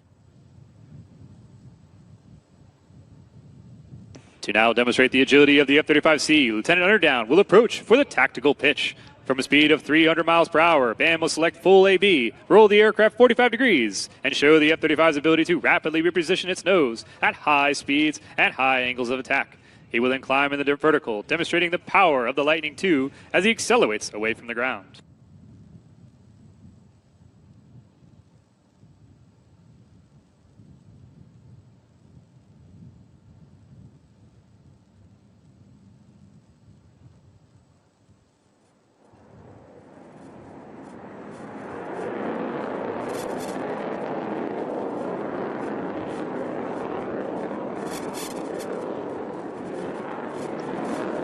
The F-35 will now set up for the high-speed pass, pulling 6 Gs back toward showline. He will then approach show center at 300 feet and 0.95 Mach. You may notice the white vapor coming off the aircraft, indicating it is approaching the speed of sound at nearly 750 miles per hour. The ability to ingress at low altitudes and high speeds enables pilots to avoid detection and preserve the element of surprise.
For the culminating event of today's air power demonstration, all participating aircraft will return overhead the aircraft carrier for one final flyover. This formation represents the full complement of the carrier air wing, embodying the strength, precision, and professionalism of United States naval aviation. 14 war-ready aircraft will thunder across the sky in a disciplined wedge formation, while the MH-60 displays the colors of our nation, a solemn reminder of the freedoms we protect. Each aircraft is a vital instrument of our Navy's formidable warfighting capabilities, combining power, precision, and unwavering resolve. Together, they stand as a shield for America's interest, a testament to our credible deterrence, and if called upon, an overwhelming force.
Ladies and gentlemen, give it up for United States Naval Aviation.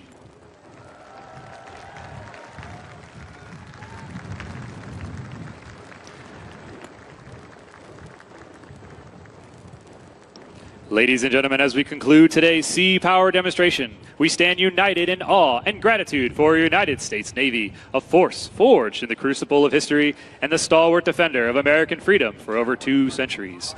From the daring frigates of the Revolutionary War, which challenged the might of the British Empire, to the steel battleships that secured victory in 2 world wars, from the vigilant silent service of submarines during the Cold War to the swift carrier presence that projects power in today's global arena, the Navy has stood as the unwavering shield of our nation.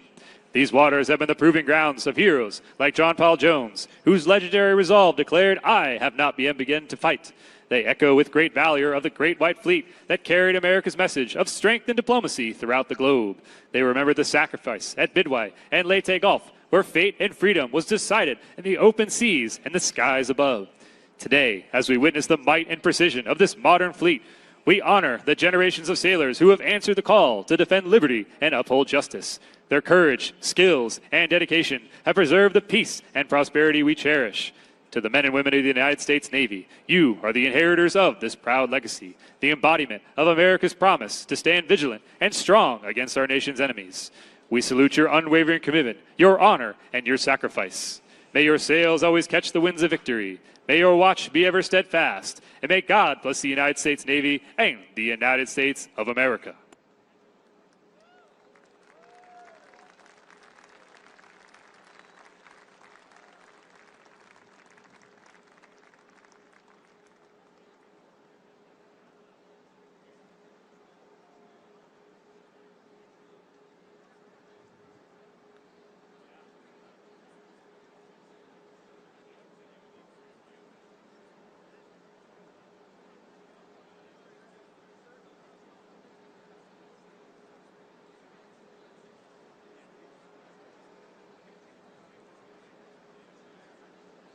Ladies and gentlemen, please rise for the official presentation of colors. The color guard is represented by members of the Navy Ceremonial Guard.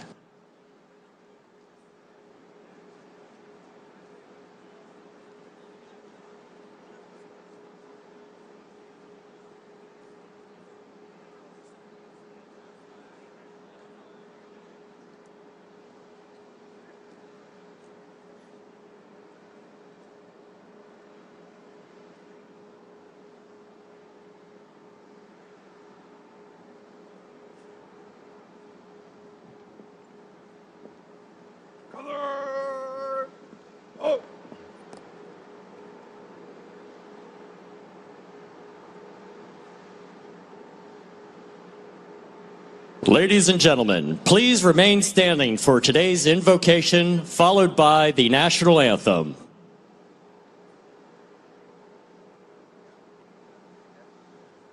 Ladies and gentlemen, please welcome Pastor Rob Hess.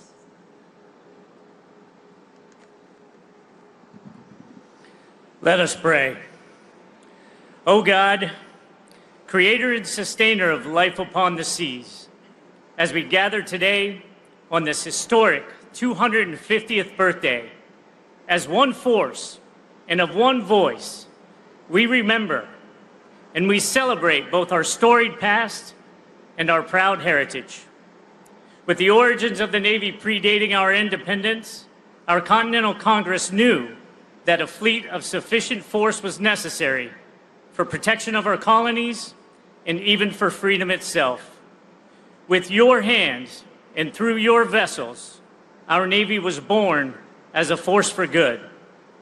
Today, we celebrate one another, sailors and Marines who are the lifeblood of our force and the heart of our birthday celebration. And we are deeply grateful for all our shipmates, past and present, who have thrown themselves upon the sea again and again in the service of our great country and the finest, most powerful Navy and Marine Corps the world has ever seen. May you fill this space now with your divine presence and power as we commemorate this momentous occasion together. May you gird us with toughness and discipline as warfighters, even as we work diligently to deter and passionately to preserve peace through strength. May you make us ready and resilient when the call of duty comes as protectors of our nation and guarantors of freedom on the seas. And may you forevermore watch over and bless those who serve upon the sea, above the sea, and under the sea, as we sail towards a bold future together. Amen. Ladies and gentlemen, please welcome Rabbi Yonatan Warren.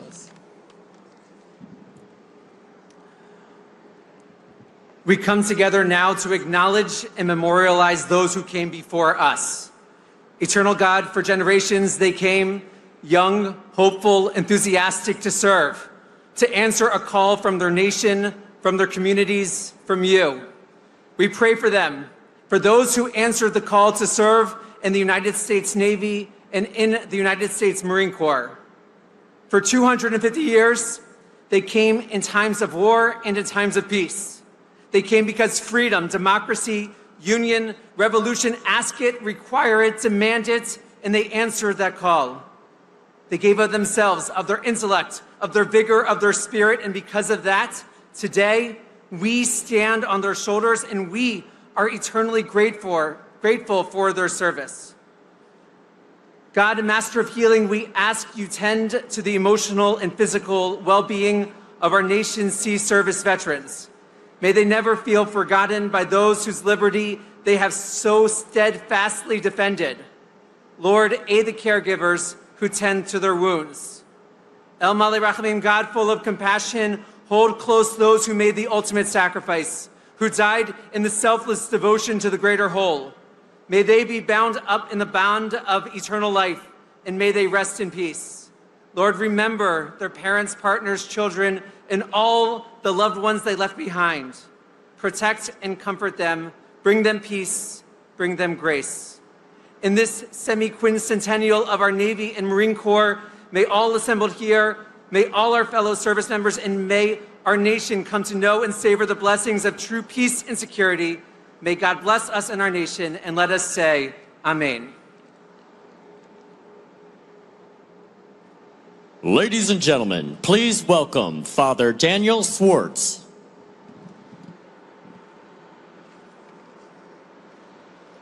Eternal Father, strong to save, throughout sacred scripture, you have raised men and women and entire peoples to enact your will, never just for themselves, but also for those entrusted to their care. Behind and next to each sailor and Marine are fathers and mothers and brothers and sisters and sons and daughters, families from whom we go out and to whom we return each time we take to the sea and set foot on foreign shores. The gift of life is a precious and sacred act, the holy bond of a family. We ask your blessing upon the families of America who have offered their sons and daughters in the noble service of persevering in the causes of truth, justice, and humanity. May they be protected in our absence and fortified in their waiting vigil. And while steel ships and ranks of proud uniforms capture the imagination, birthdays by their nature are family affairs. Today is no exception. In our celebration of 250 years of naval and marine service, may we persevere in our thankfulness for the families whose sacrifices run parallel to our own. Lord our God, we ask this final grace to remain steadfast in mission, resolute in our character, and devoted to the threefold legacy you have bestowed upon us, which we celebrate today, our families, our fleet, and our great nation. May the good work you have begun in us all be brought to fulfillment. Amen.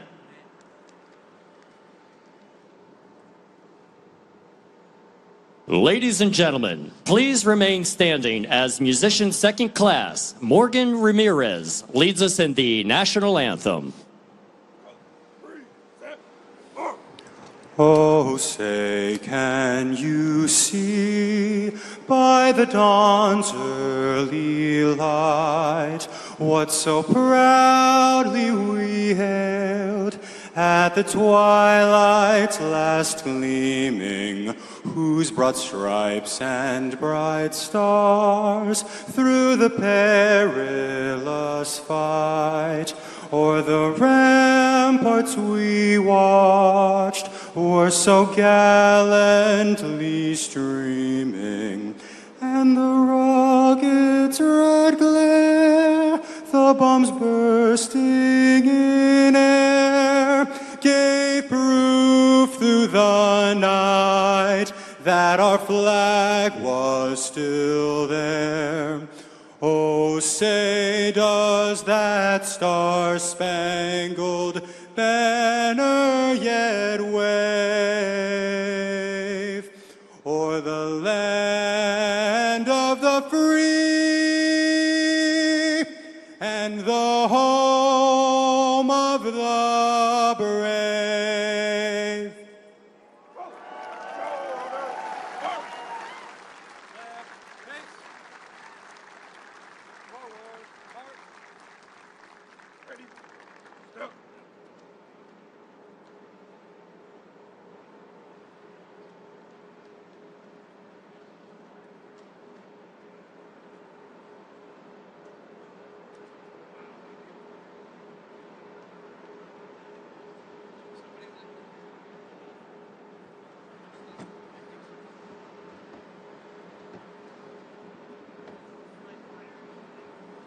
Ladies and gentlemen, please welcome to the stage the Chief of Protocol of the United States, Ambassador Monica Crowley.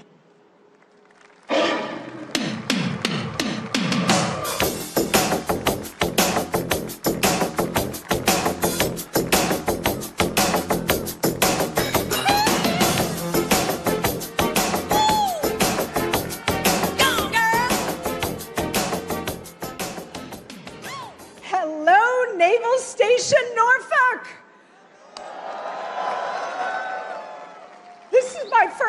am here, guys, and this is absolutely awesome.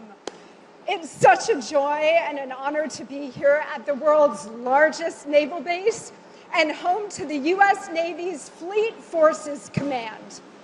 Especially today, when we all gather to salute the remarkable first 250 years of our incredible United States Navy.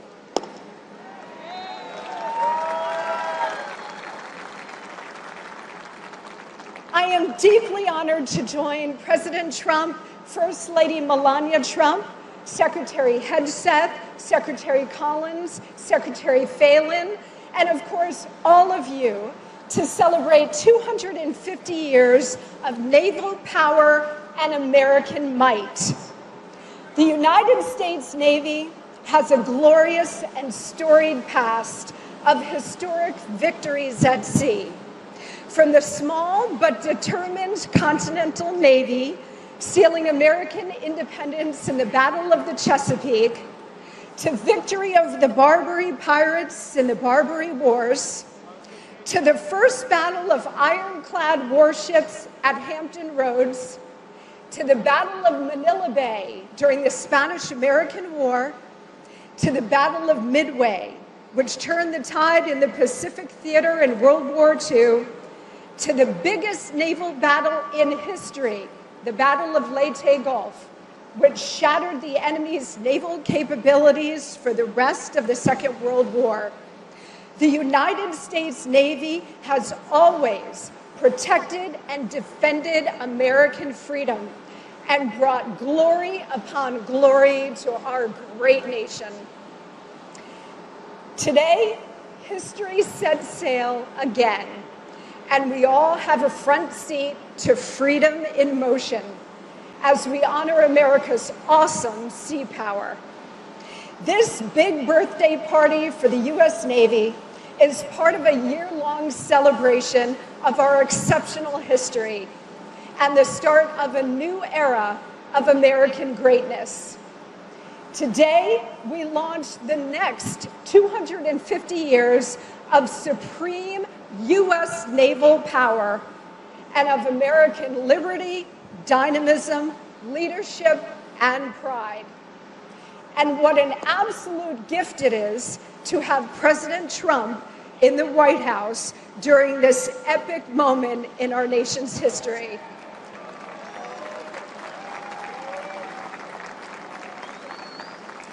Now, some of us may recall America's bicentennial in 1976, when we were all very, very, very young. One of my earliest memories as a little girl is gathering with my family at the Jersey Shore to celebrate that very special day. I'll never forget the indelible sense of American patriotism that took root in me that day.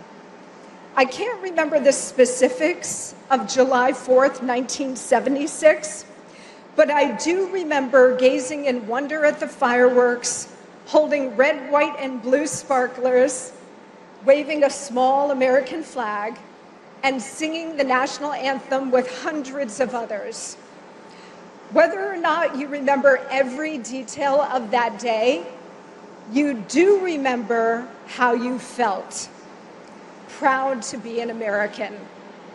It is now our privilege to share this experience, this core memory, with the next generation of young Americans from sea to shining sea. On the eve of America's 250th birthday, the national mood is one of celebration. Americans are optimistic about the future. Thanks to President Trump and Secretary Hegseth, we are renewing our commitments to military might and peace through strength.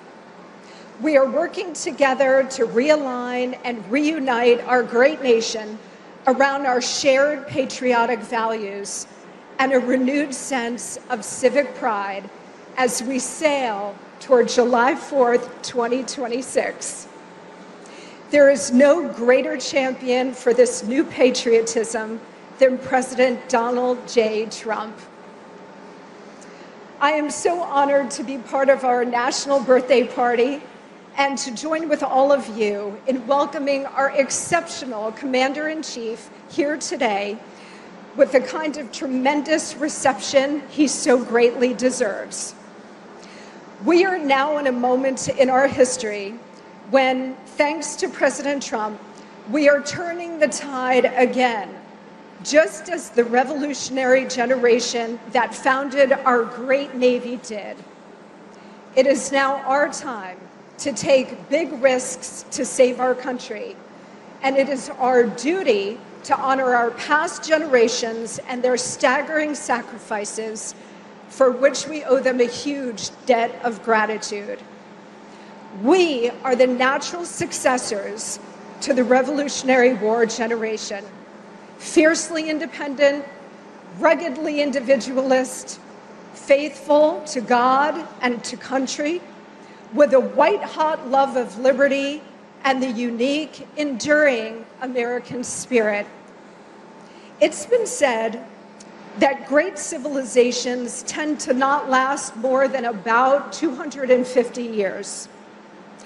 We've made it to 249 with our big 250 next year. But preparing for our next 250 years requires forever vigilance, something that the Navy has maintained with excellence, fortitude, and commitment to duty for 2.5 centuries. President Trump is reclaiming the American Republic for the American people.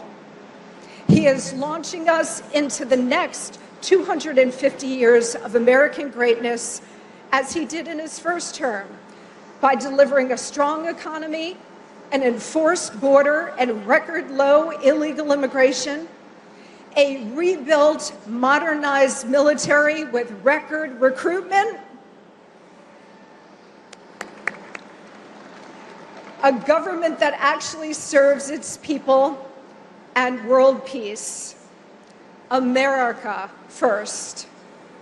Next year's momentous celebration will be thanks to his leadership in activating a national and worldwide celebration of America's 250th birthday. We are preparing to honor and celebrate our nation's history in unforgettable ways, from our military anniversaries, as we're doing here today, to a majestic flotilla of tall ships from around the world, to many other really big surprises.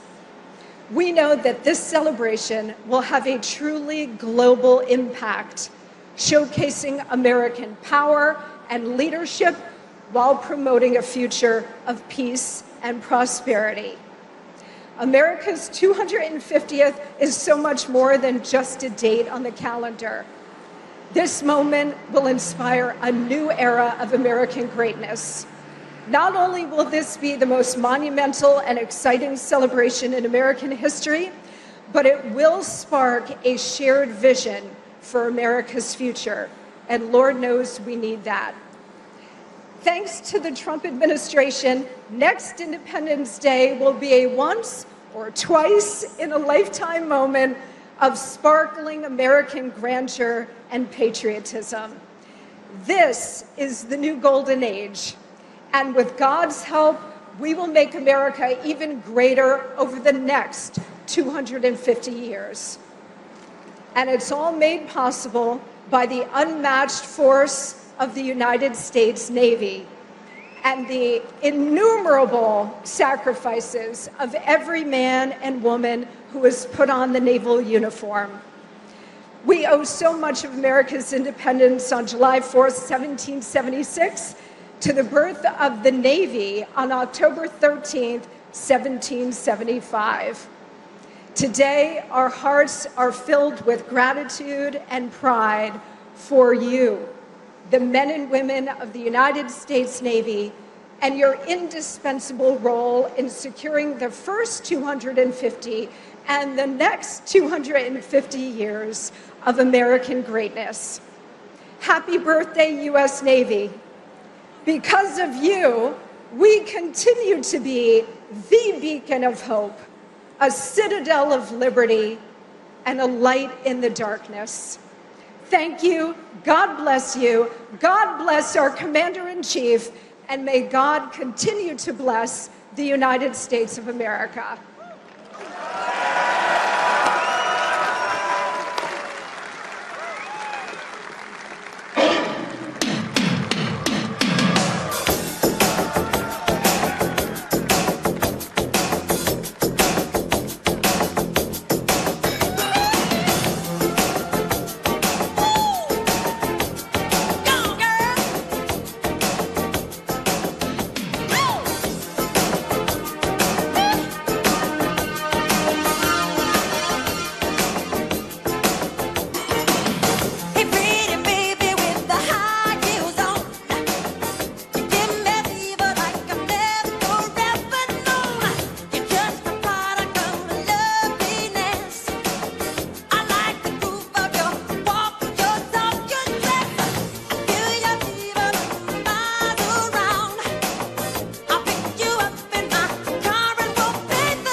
Ladies and gentlemen, please welcome the U.S. Fleet Forces Ceremonial Band.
Ladies and gentlemen, please welcome to the stage the United States Secretary of the Navy, John Phelan.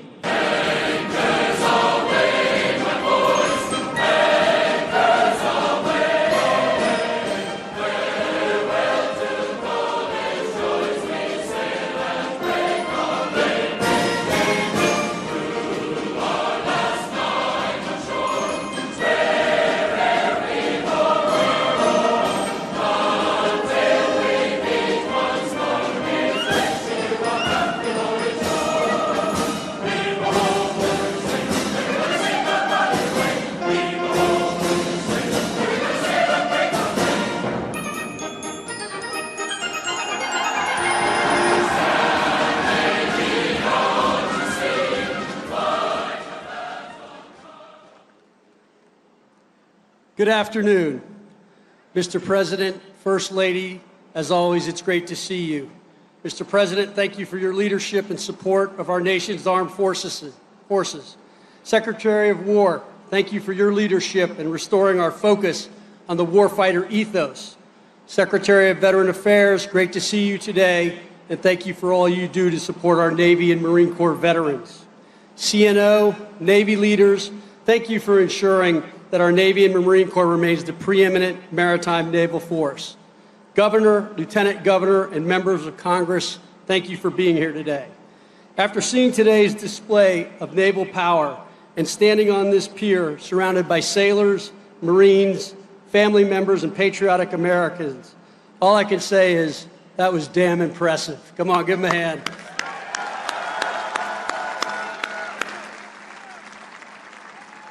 Bravo Zulu to the sailors that participated in today's sea demonstration.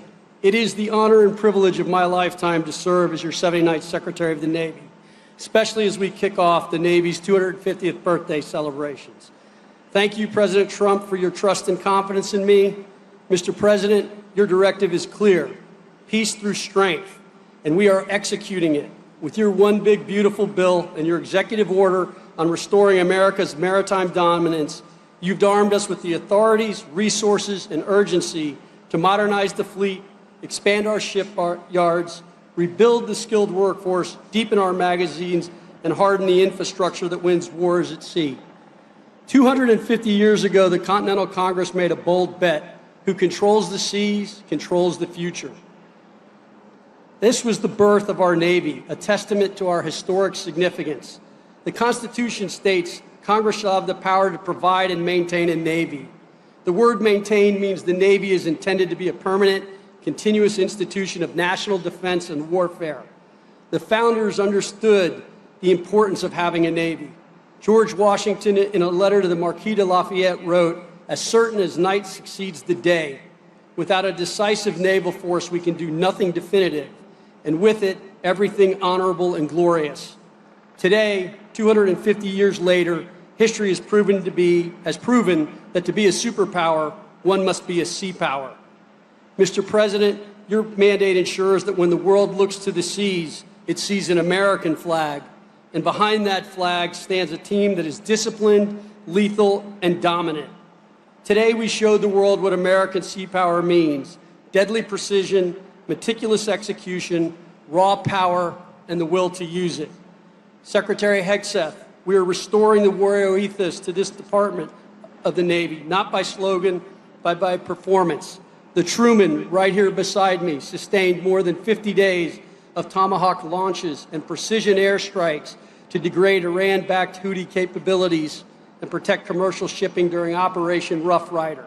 There are many, many missions that we are operating and executing on very well, including choking off cartel cash flows.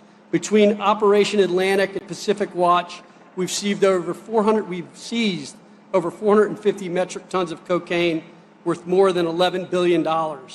These seizures represent lives saved.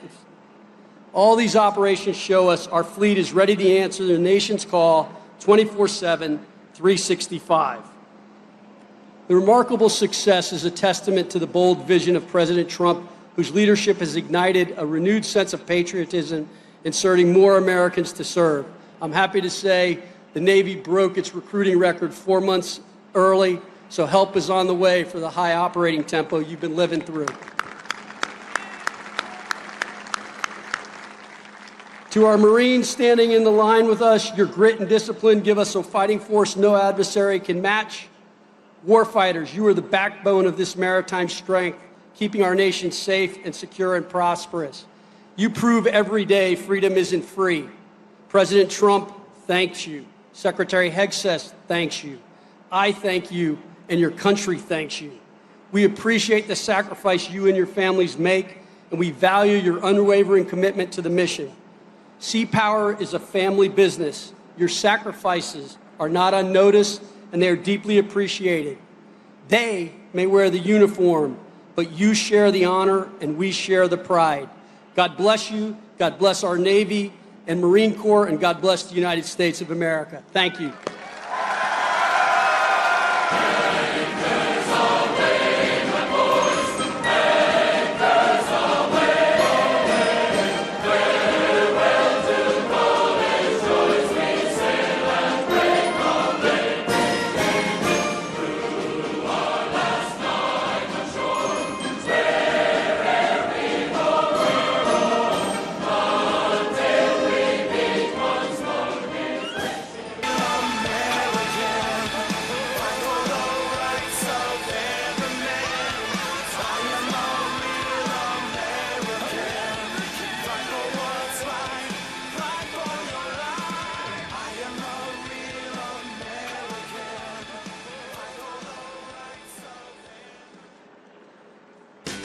You shake my nerves and you rattle my brain.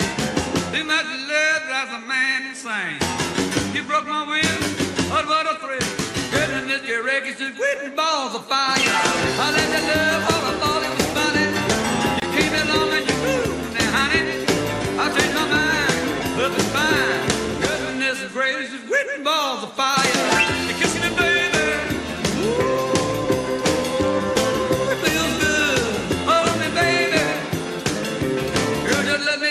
A lover should. You're fine, so kind. I'm gonna tell this world that you're mine, mine, mine, mine. I took my nails and I twiddle my thumb. I'm real nervous, but it sure is fun. Come on, baby, drive me crazy. The goodness gracious, with balls of fire.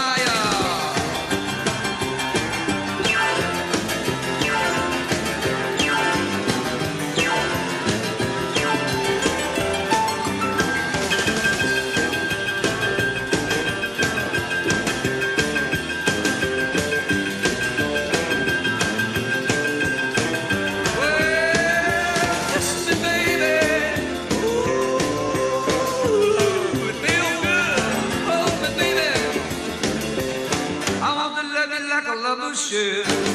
You're fine, so kind. I got to tell this world that you're mine, mine, mine, mine. I treat my nails and I flip on my thumb. I'm real nervous because the show is fun. Come on, baby, drive me crazy. Goodness gracious, quick balls of fire.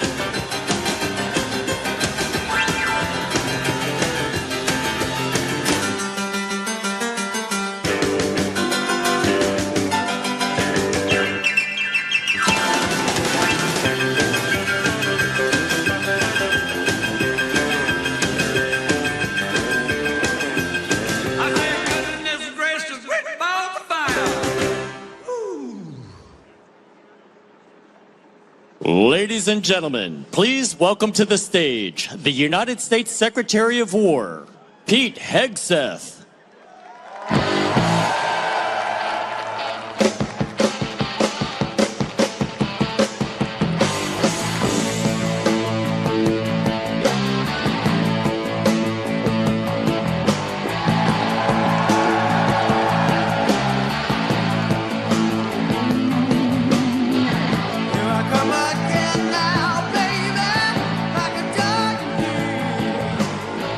Tell us me by the clam and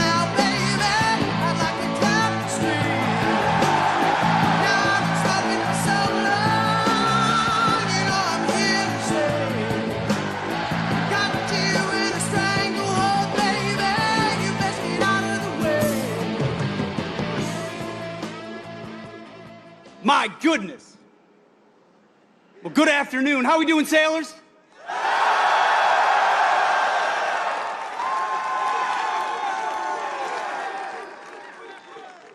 The absolute best of America. I'm honored to be at the world's largest naval base. Now, I'm the only thing between you, the First Lady, and the Commander-in-Chief, so I'm going to keep this very brief.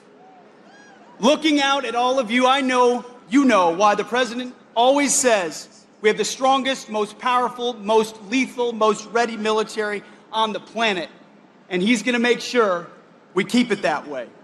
This is the perfect way to mark 250 years of the United States Navy. You know, President Trump has made our mission clear: America first and peace through strength, with common sense at every turn. At the War Department, it is the War Department, we're committed to that core mission of peace through strength. And for the Navy, that means more sailors, more subs, more ships, and more munitions for all of them. The Navy and the Marine Corps embody the resilience of our country. Nobody in the world does it better than the United States Navy. Always remember this. Fact. You are not civilians, you are different. Sailors, SEALs, Marines, you were set apart for a distinct purpose. Your diversity is not your strength. Your strength is your unity of purpose, your shared mission, your love of country. Generation after generation, battle after battle, ship after ship, sailor after sailor, you have set the tone. The story began with John Paul Jones when he declared, "I have not yet begun to fight." Today, we have a commander-in-chief who fights for all of you and fights for our country every single day. A commander-in-chief who guarantees that you, the warfighters, have everything you need on the high seas to deter our enemies and, if necessary, win overwhelmingly. We have a president who appreciates your dedication. He appreciates your service, your sacrifice, and that of your family as well. And as I always tell every service member, every sailor I see, he has your back. So warfighters, on behalf of everyone at the Department of War, thank you. Thank you for your commitment to America's Navy. You stand the watch 250 years later. God bless you. And may God bless our great republic. Godspeed. Thank you.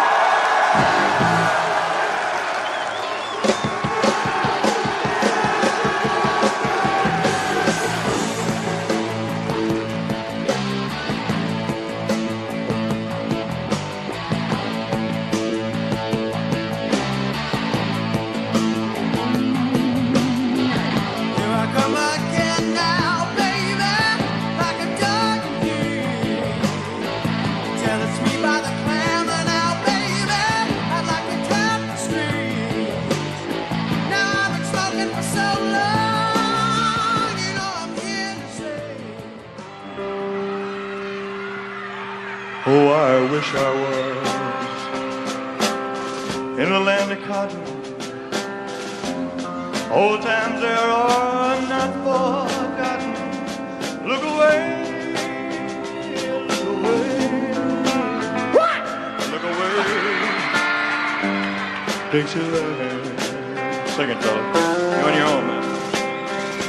Oh, I wish I was in Dixie.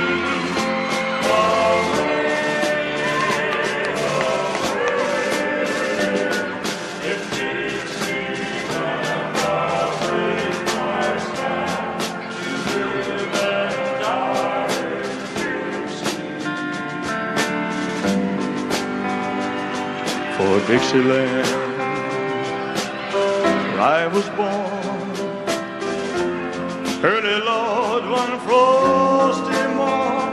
Look away, look away, look away, Dixieland. Glory, glory, hallelujah.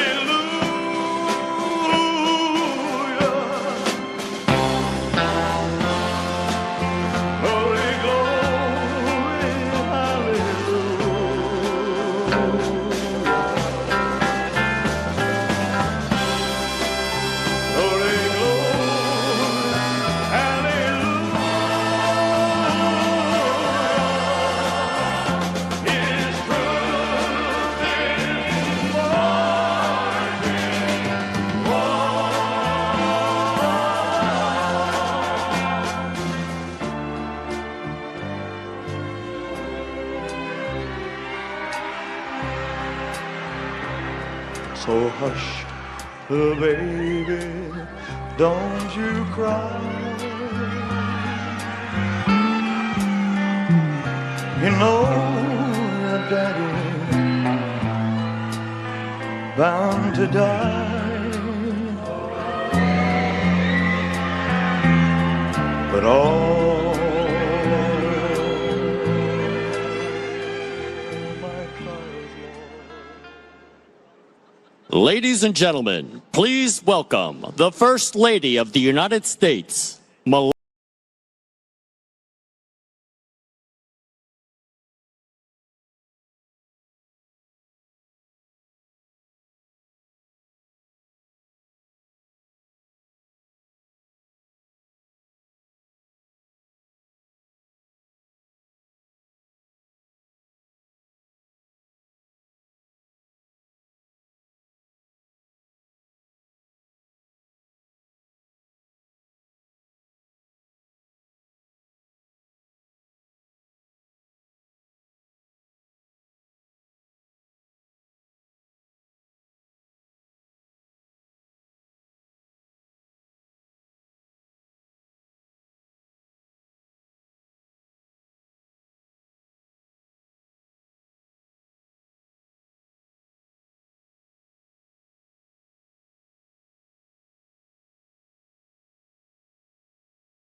Hooyah, Navy!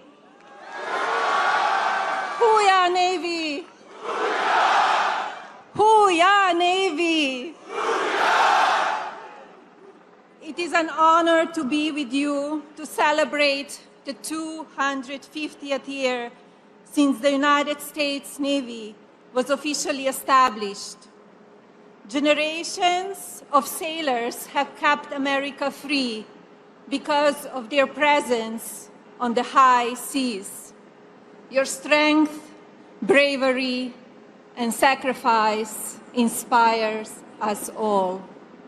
The President and I just attended an extraordinary demonstration, an inspiring display of skills that reflects the very best of our Navy. For me, it brought back fond memories of my visit to the USS George H.W. Bush in 2018. I will always remember the pride and professionalism of the sailors I met on that vessel. I witnessed the enduring spirit of America's Navy, which propels every mission and lives on to every sailor who serves. Now, it is my privilege to introduce someone who holds our military close to his heart, not only as the Commander-in-Chief, but as a proud American who believes deeply in the men and women who wear the uniform.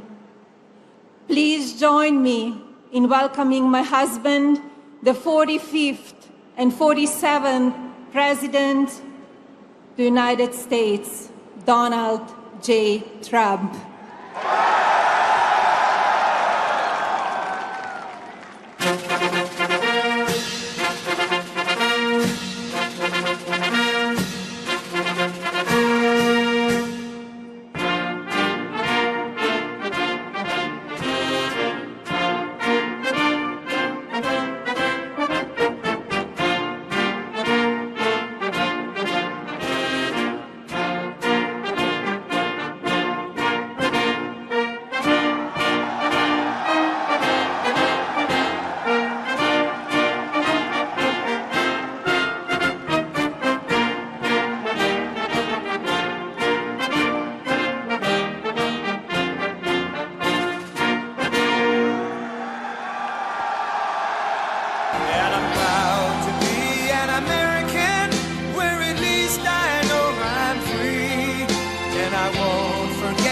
the men who died, who gave that right to me, and I gladly stand up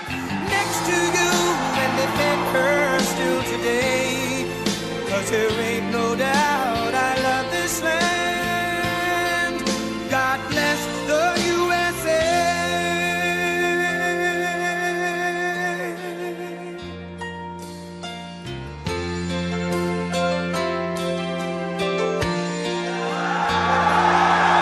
From the lakes of Minnesota to the hills of Tennessee, across the plains of Texas, from sea to shining sea, from Detroit down to Houston and New York to LA, where there's pride in every American heart, and it's time we stand and say that I'm proud to be an American, where at least I know I'm free, and I won't forget the men who died, who gave that right to me, and I gladly stand up next to you and defend her still today, 'cause there ain't no doubt I love this land. God bless the USA.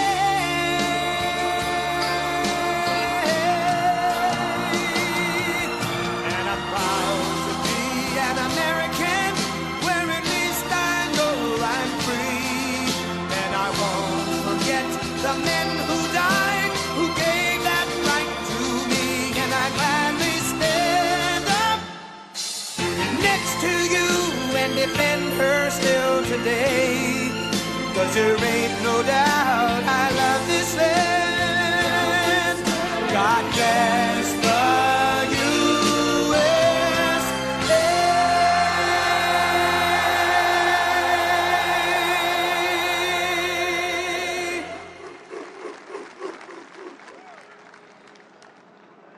God bless the United States Navy.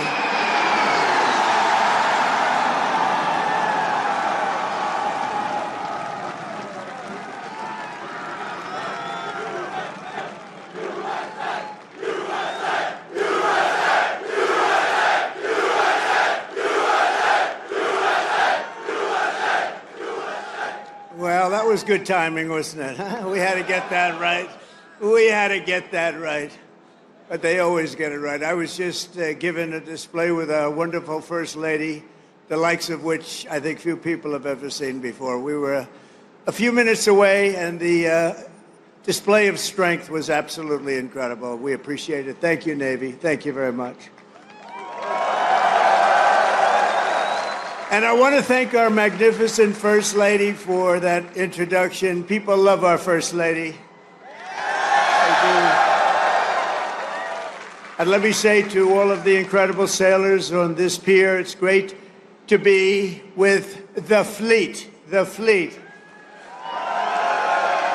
And let's also give a very special thanks to the shipmates who put on that spectacular display of Navy dominance. And that's what it was dominance. And bravo, Zulu. You know what that is? Bravo, Zulu. You know, a lot of people don't. That it's a true honor to be here with the thousands of our nation's finest sailors at the largest naval facility in the entire world. It's the largest, and I would say more importantly, it's the best, okay? It's both the Norfolk Naval Base. Thank you very much. The largest, and it's the best. We're gathered on this storied waterfront to celebrate 250 years of strength, tenacity, and unwavering courage by the greatest fighting force even, and that's true. No matter where you go, no matter where you go, no matter what you even think about, there's nothing like the fighting force that we have. Roam the seas, it's called the United States Navy, and there's nothing in the world like it. Nothing, not even close. You read stories, they don't have it. Let me tell you, we check it closely. We check it closely. Docked beside us today are a combined 150,000 tons of pure American naval supremacy, and two colossal reasons why no one should ever want to start a fight with the USA. They won't fight. We're putting out a lot of fights, so do you see that? We're going to be close to number 8. Number 8.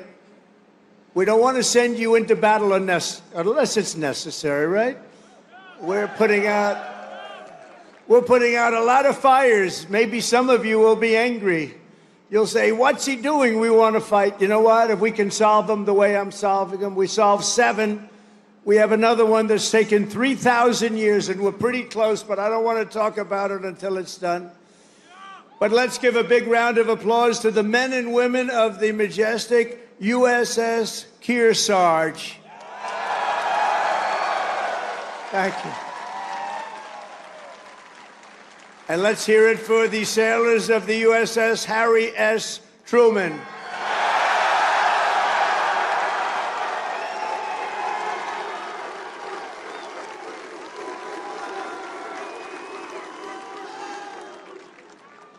Those who call this carrier home live by a motto that captures the spirit of America's Navy.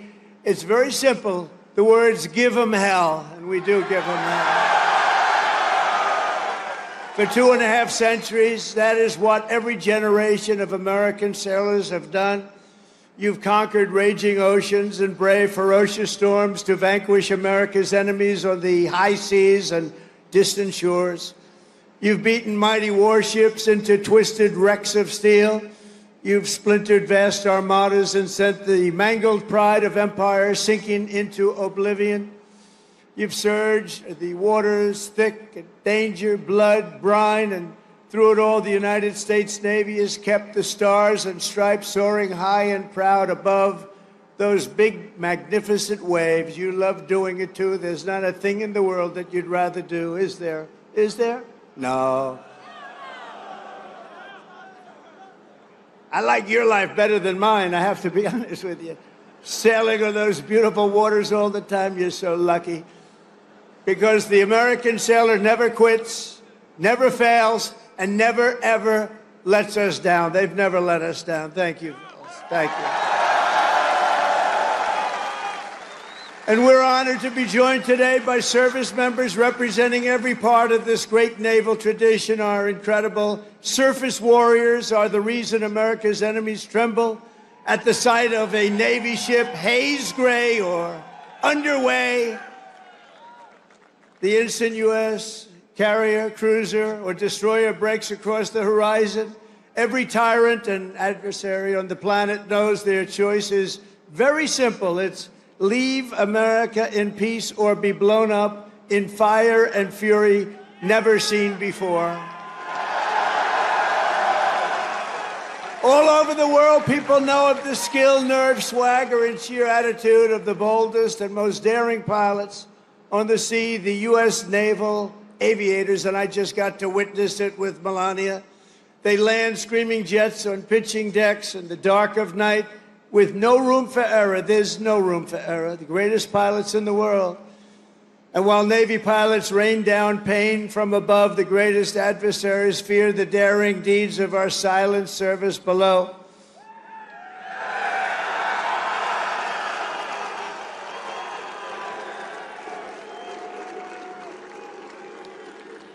They prowl and strike from crushing depths, unseen, undetected, and unstoppable.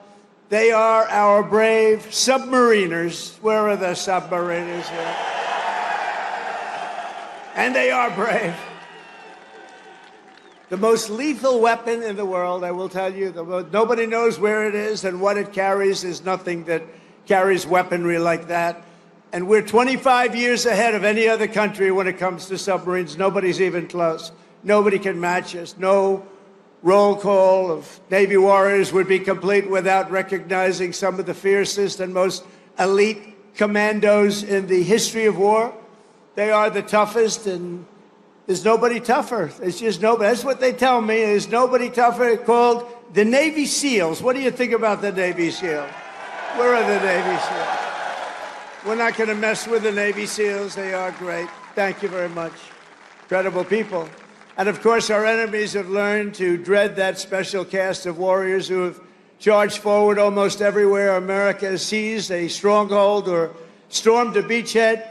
They call themselves the Leathernecks, the Jarheads, the Devil Dogs, but we revere them as the United States Marines.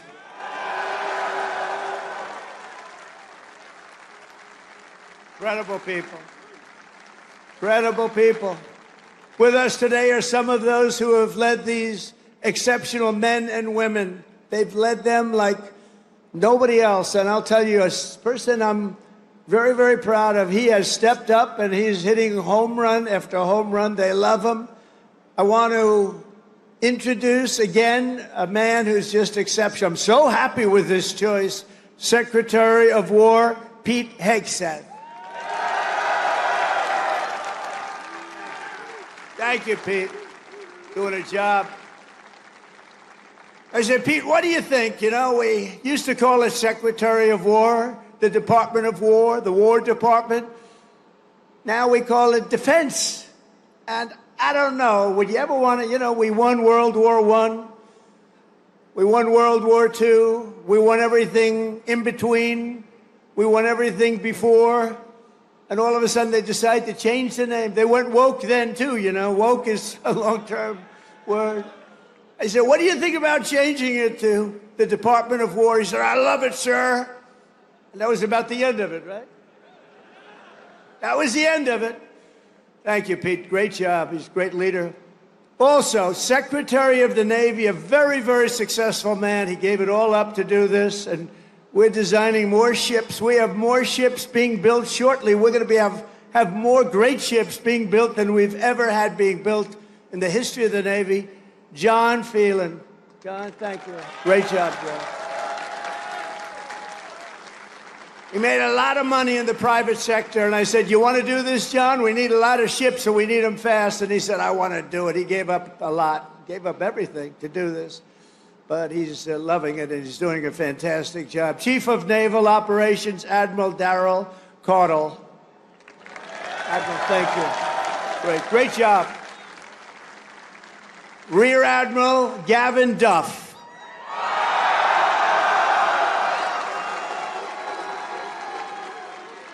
And along with so many different people here, I could introduce them all day long. I don't want to do that because we got to get to business, talking a little bit about war and peace. But along with your great officers here at Norfolk Naval Base, Vice Admirals John Gumbleton. John, thank you. Thank you, John. Great. Young guy. You're a young guy. Great. Doug Perry and Rob Goucher. Thank you. And a very special thanks to a man who just got a 93% approval. He runs the Veterans Everything, I call it. He's Veterans Everything. The VA Secretary Doug Collins. He's doing great. Thank you, Doug. Doing a great job.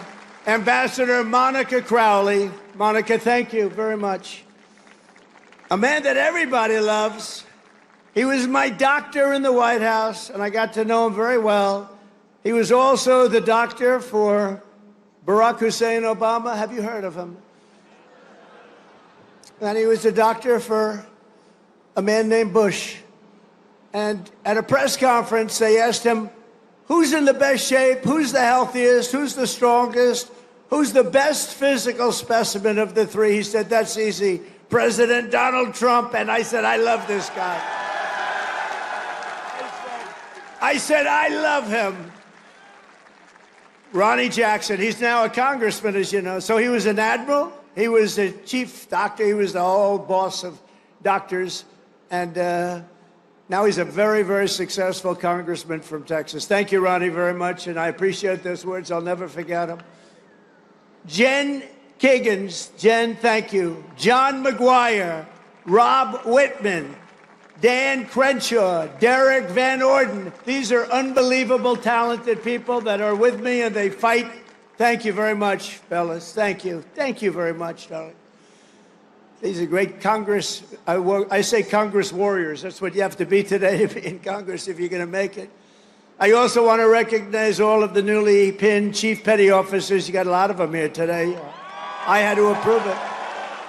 Who recently earned their anchors and now bear their venerable title, Navy Chief. Navy Chief. Thank you, Navy Chiefs. Let's also express the gratitude of our entire nation to every Navy veteran who has come out to honor this big anniversary. We see so many veterans. I saw backstage, I was shaking hands with veterans all over the place. And they are great. And they're respected and they're loved. Thank you very much. Stand up if you'd like. Thank you very much.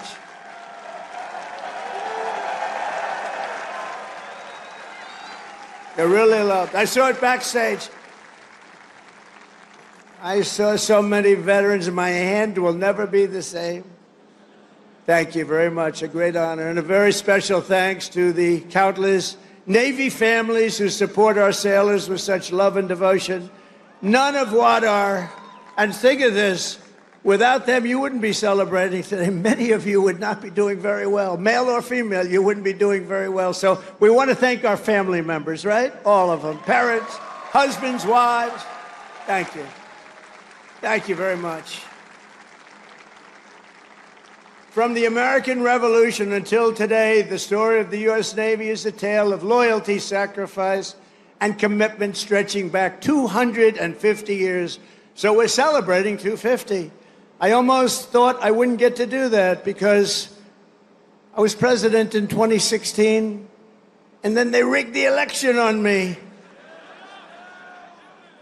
And then we caught him, didn't we? We caught him, but you know, we had to run it again. I ran it again, and I got 250, and I got the World Cup, and I got the Olympics. Can you believe all of it?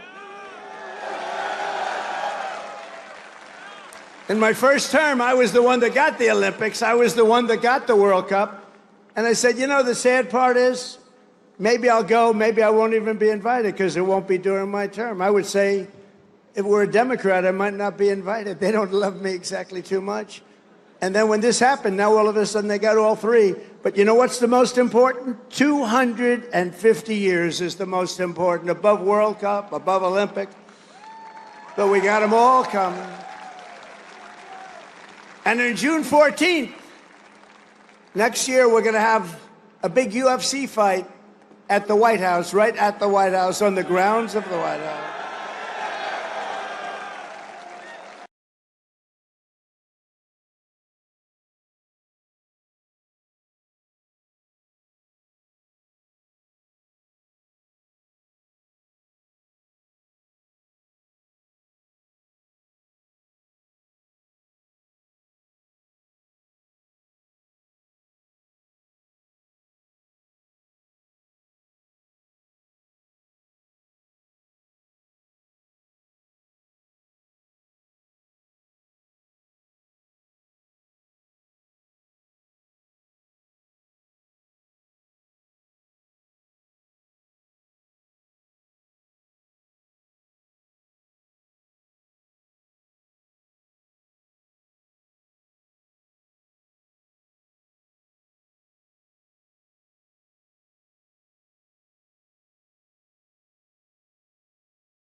ever gives up the ship, right? We never give it up. Another titan of the early Navy was the great Commodore Arthur Sinclair. He defeated the French in the Caribbean battle, and then he went to work on the Barbary pirates off the coast of Tripoli and raided British forces when they were so powerful in 1812, the War of 1812. He raided them. He was knocking them out one by one. Everyone said, where does this guy come from? And we're all descendants when you think of it. Commodore Sinclair went on to become the commanding officer here at the Naval Station Norfolk, right here, where he founded a nautical school for officers that eventually became the one and only U.S. Naval Academy.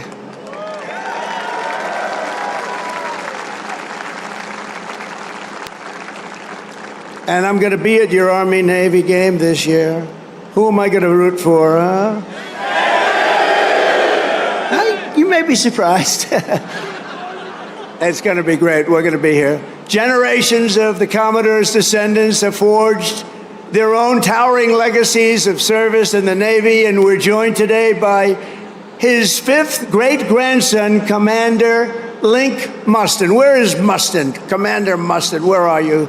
He's here. Wow, look at this handsome guy. That's good genetics, right? He's got good genes. Thank you very much. Commander, thank you for continuing a family tradition that has endured for 2.5 centuries. Can you believe that, huh?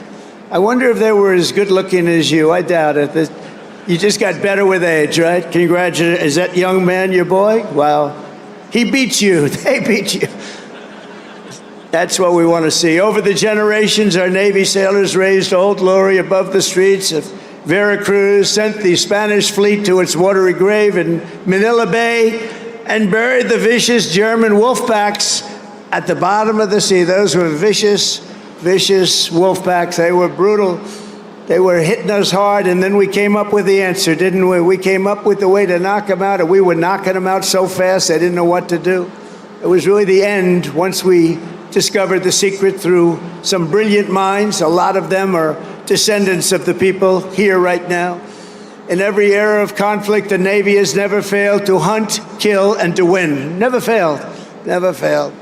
In World War II, Admiral Bull Halsey's motto, hit hard, hit fast, hit often, and that is exactly what the sailors do. One of those warriors was Submarine Commander Eugene Fluke, who sent more Japanese tonnage to the ocean floor than any other man in history. I don't like to talk about it too much now. You know, they've been a nice ally, but anybody from Japan here right now? We'll get off the subject immediately. But think of it, sent more tonnage to the bottom of the sea, one after one.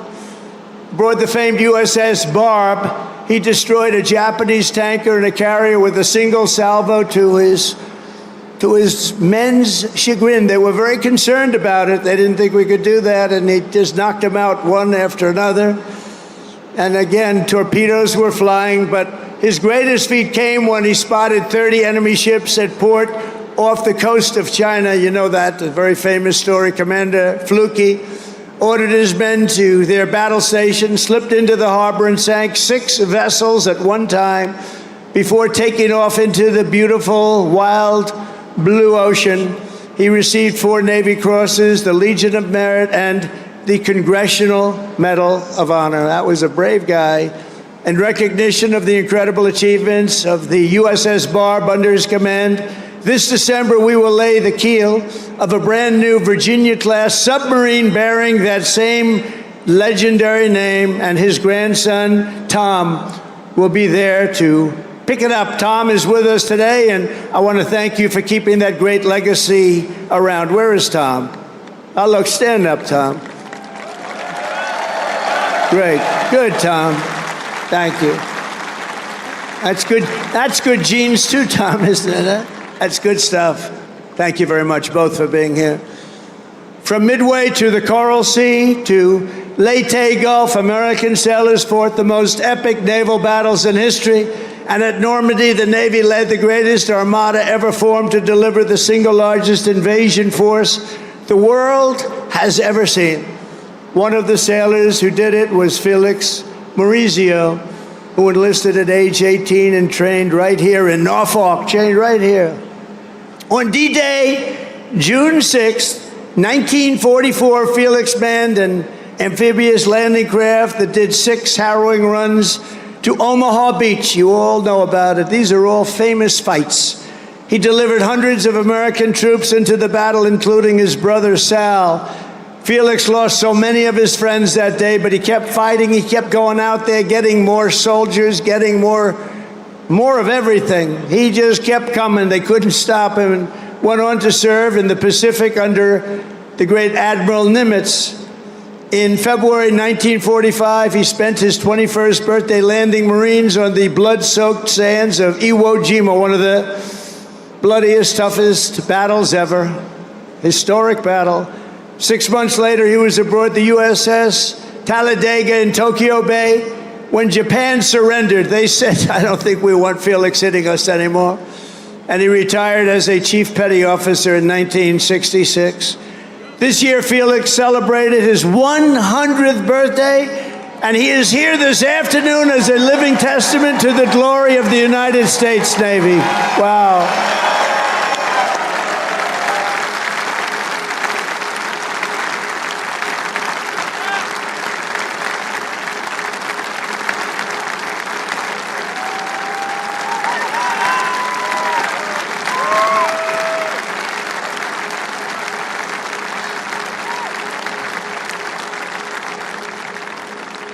That's great. He looks good. Felix, you look better than I do. I'm not happy about this, Felix. Nah, they don't want to mess around with him. And Felix, we salute you. Thank you very much. Incredible. 100 years. In Korea, American sailors and Marines carried out the daring landing in Incheon and flew more than 250,000 combat sorties against the enemy. It was an amazing effort. In Vietnam, the Navy unleashed Operation Rolling Thunder and deployed a brand new unit, the Navy SEALs, to tear up Mekong River Delta. Problem with Vietnam, we stopped fighting to win. We would have won easy. We would have won Afghanistan easy. We would have won every war easy. But we got politically correct. Let's take it easy. We're not politically correct anymore, just so you understand. We win. Now we win. We don't want to be politically correct anymore. And history will never forget that it was the SEALs who stormed the compound at Osama bin Laden and put a bullet in his head. Remember that? And please remember, I wrote about Osama bin Laden exactly 1 year ago, 1 year before he blew up the World Trade Center. And I said, you got to watch Osama bin Laden. And the fake news would never let me get away with that statement unless it was true. But I said 1 year before to Pete Hegseth, I said 1 year before, where's Pete?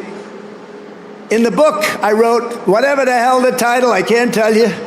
But I can tell you there's a page in there devoted to the fact that I saw somebody named Osama bin Laden, and I didn't like it, and you got to take care of him. And they didn't do it. A year later, he blew up the World Trade Center, so we got to take a little credit because nobody else is going to give it to me. You know the old story? They don't give you credit, just take it yourself. And it was the U.S. Navy that dumped his wretched corpse off the decks of the Carl Vinson to sink into the dark abyss. The Navy's central role in the defense of our liberty continues to this day.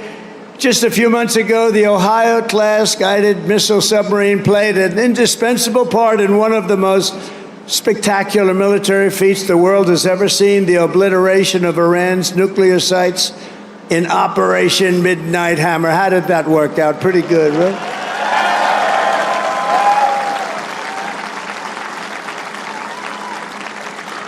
And we shot 30 Tomahawks, you know that. On top of, after the B-2, how about that? The B-2s, what they did, those beautiful flying wings, what they did, they hit every single target they hit. And just in case, we shot 30 Tomahawks out of a submarine. Every one of them hit, too. So I would say Iran was not particularly thrilled. They were going to have a nuclear weapon within a month. And now they can start the operation all over again, but I hope they don't, because we'll have to take care of that, too, if they do. I let them know that. You want to do that, it's fine. But we're going to take care of that, and we're not going to wait so long. It should have been done long before I came along. You know that I had the pilots of the B-2s in my office, the famous Oval Office. I had them in the B-2s. They came in to the White House, and we talked about it. They said, you know, sir, for 22 years, our predecessors and us trained for that hit. For 22 years, they were training to take out the nuclear potential of Iran. He said, but it was only when you came along that we did it. And they were so happy that they did it. But they've been training for that hit for 22 years, but no president wanted to do it. They would have had a nuclear weapon within a month, probably within a month or shortly thereafter. And speaking to them would have been much more difficult. In recent weeks, the Navy has supported our mission to blow the cartel terrorists the hell out of the water. You see that?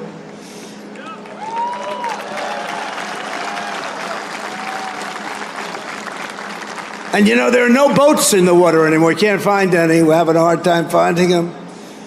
But you know, it's a pretty tough thing we've been doing, but you have to think of it this way.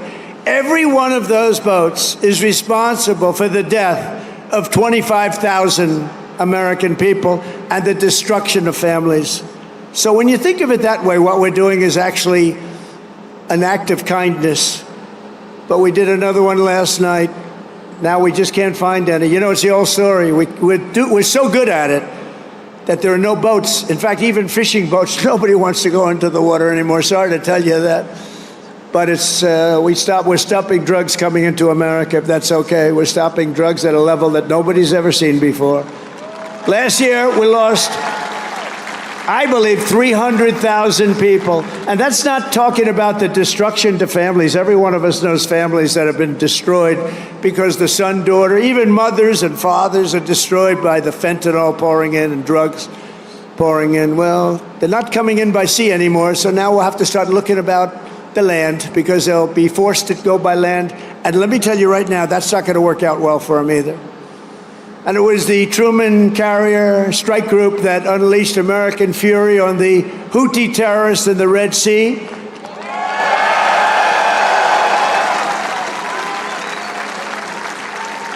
And as you know, they settled.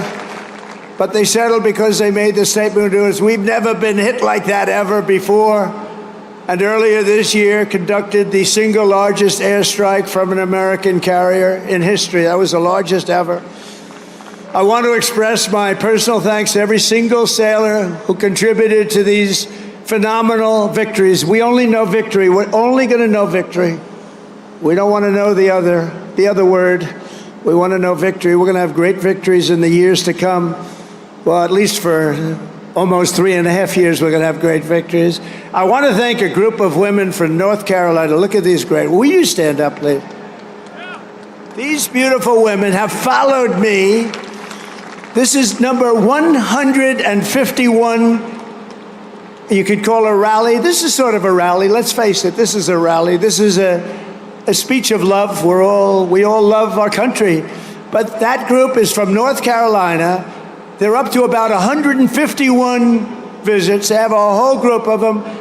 I never see their husbands. I don't know what's going on with their husbands. I assume, do they still love you, the husbands? Yes, good.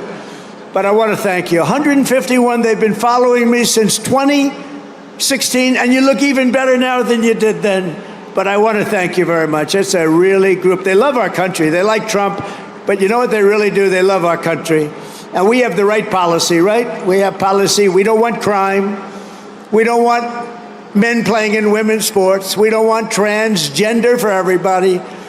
We don't want to have open borders where millions of people come into our country from jails, from prisons, from mental institutions and insane asylums, drug dealers, murderers. 11,788 murderers were allowed to come into our country. A lot of them are gone. And by the way, Washington, D.C. is a safe place right now. It went from one of the most dangerous cities in our country. Can you believe that? To probably the safest, among the safest in our country. Nobody's being hit anymore. It's very safe, and I want to thank you. A lot of the people here have helped. A lot of the people in the audience are people that have straightened them out. It took 12 days, think of that. Now we're in Memphis. We're doing the same thing in Memphis, and we're going to Chicago. You know, we have a governor that thinks it's wonderful when 50 people in a short period of time were murdered in Chicago. Over 200 people were hit. And so we send in the National Guard. You know what? We send in what's ever necessary. People don't care. They don't want crime in their cities. And we're doing it, and we're doing it well. We're doing it like nobody's ever done it before. So I just want to tell you, you're very close to D.C. The restaurants are thriving. The restaurants were dying. They were closing one after another. Now they're thriving. They're opening up beautiful new restaurants. Washington, D.C. is safe. And I even went there and had dinner the other night. And I stood right smack in the middle of the street. Secret Service was thrilled. And I gave a news conference. It's a safe place now. Washington, D.C., it's always going to be. Our nation's capital is always going to be safe. We're never going to let that happen again, what happened there. One of the most beautiful places. We're doing a big beautification program. It'll take me very little, very short, but we're doing a beautification program to go along with the security and safety. We're getting rid of the graffiti, the potholes, the broken medians between roads. We're doing a real job, and you'd be proud of it. I think everybody here is proud of it, frankly. That's our nation's capital, and that has to be clean, beautiful, and safe. The U.S. Navy always stands for America. As your commander-in-chief, I will always stand for you. I promise you that. You know that. That's why you voted for me in numbers that nobody's ever seen before.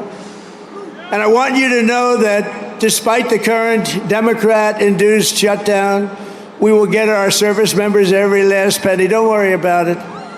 Don't worry about it. Don't worry about it. Do not worry about it. It's all coming. It's coming.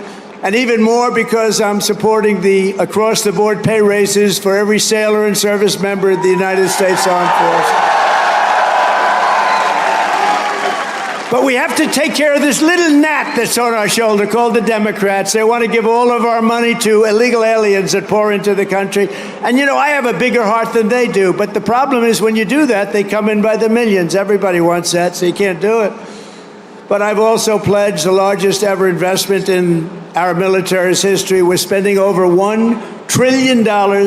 We've never had anything like that before. $1 trillion on our military, and that includes, along with your Secretary of the Navy and Pete Hegseth, we're going to be building lots of ships and doing a lot of things that you haven't seen happen for 35 years.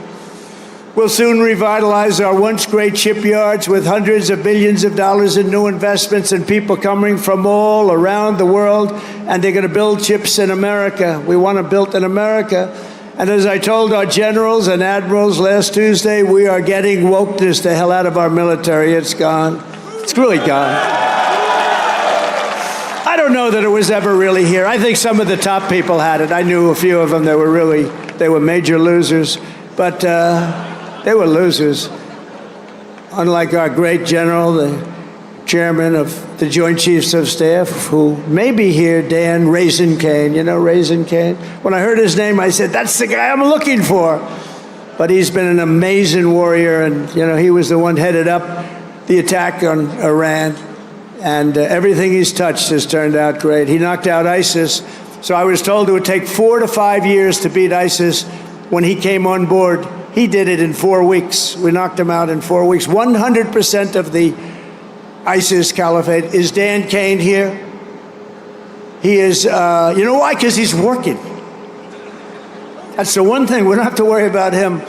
But he is a fantastic man. That's the man I wanted right from the beginning. I said, if I ever do this again and if I can get lucky enough to win, because we have a base like nobody in history has had, I said, I'm going to pick Raisin Kane as the chairman.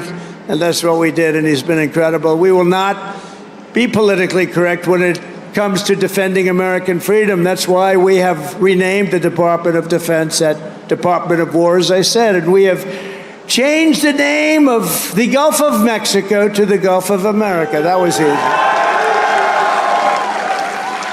That was an easy one. You know, for years I've looked at it, and I added it up, and I figured we have 92% of the frontage. I say, how come we call it the Gulf of Mexico? I mean, I wouldn't say that Mexico is thrilled with me, but what are you going to do? It's the Gulf of America, and I love it now. I was watching the other night a report, and they said very routinely, in the Gulf of America, this is, you know, They just went on to talk about it. They didn't do it with a smirk or a smile. They didn't say, in the Gulf of America. No, it's called the Gulf of America now, and nobody's playing games with it. We got sued by the Associated Press, and they lost. In fact, the judge was so good, he said, he's calling it the Gulf of America. He's got all the approvals. You have to do that, too, to the very liberal Associated Press. They got thrown out of court. In fact, they're almost not allowed to cover me anymore because of that. It was a big hit. So I'm very proud of that. Under our leadership, the spirit of the American forces is soaring like it has never soared before. I think right now we have more spirit than we've ever had before. After years of recruiting shortages, we couldn't get guys or gals to become sailors.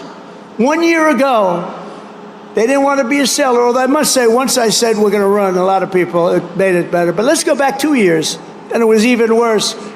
Because there was no hope.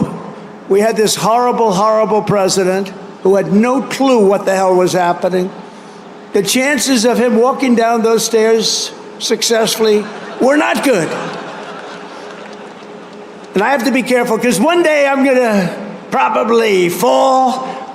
No, the North Carolina women said that will never happen to you. I always say, walk down the steps nice and slow. You ever notice I do nice? I don't have to bop down the stairs. Walk nice and slowly. But we have a waiting list. Think of this. We have a waiting list for people wanting to get into the United States Navy, the Army, Navy, Coast Guard, Marines, Space Force. Oh, we love Space Force. But think of it. We have a waiting list for every branch of government now. And that includes police and firemen. They didn't want to. Nobody wanted to be a policeman. Now they want to be a policeman. Now they want to be in the Navy. They want to be in the Air Force so badly. The Marines, the Army, they want to be in all of it. They love Space Force. I love Space Force because I created Space Force. That was my thing. Then it's going to turn out to be one of the most important. But 1 year ago, our country was dead. We had a dead country. People say, sir, you shouldn't say that. It's too straight to withdraw. We had a dead country, and today we have the hottest country anywhere in the world by far. 1 year, think of it. 1 year ago, we were dead.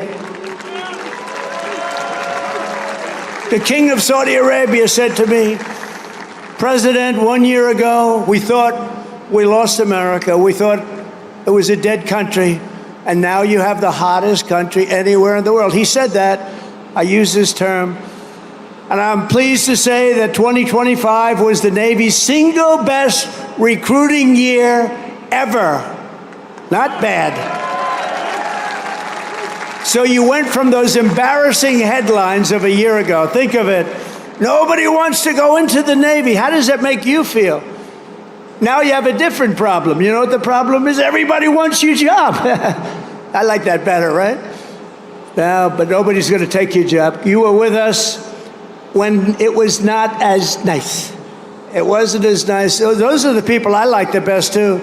The people that were with me when it wasn't looking so good, like these ladies from North Carolina. They were with me when it wasn't looking that good. A lot of fake scandals were created, all fake.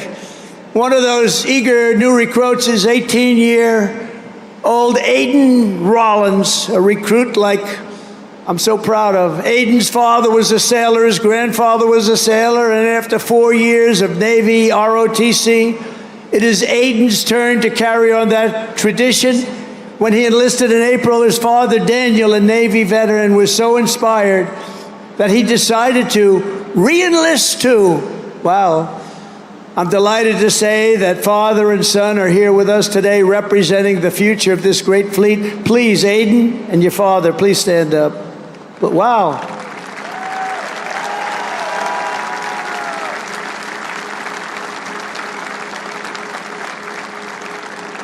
Wow, that's a good-looking family, I tell you.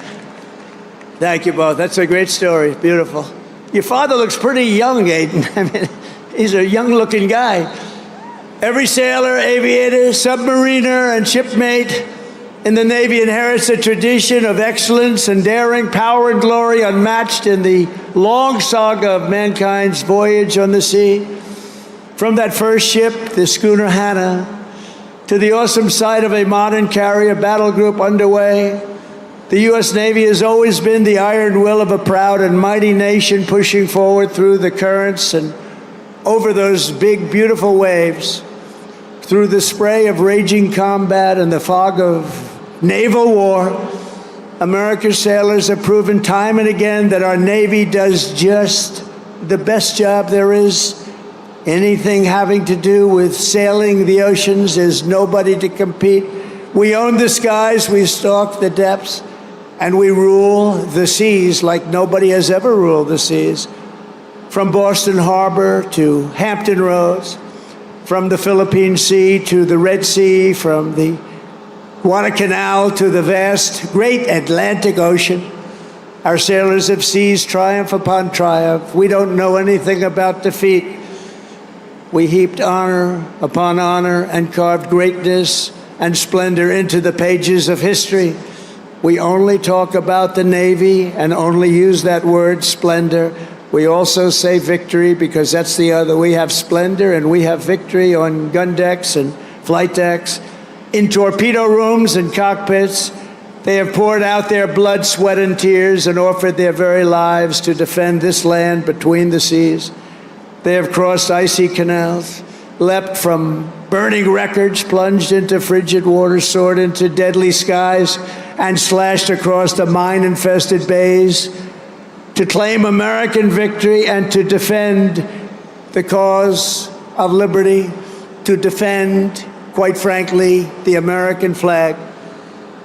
In every era and every part of this globe, our sailors have fought with courage in their hearts, patriotism in their souls, and salt water in their veins. You have that salt water?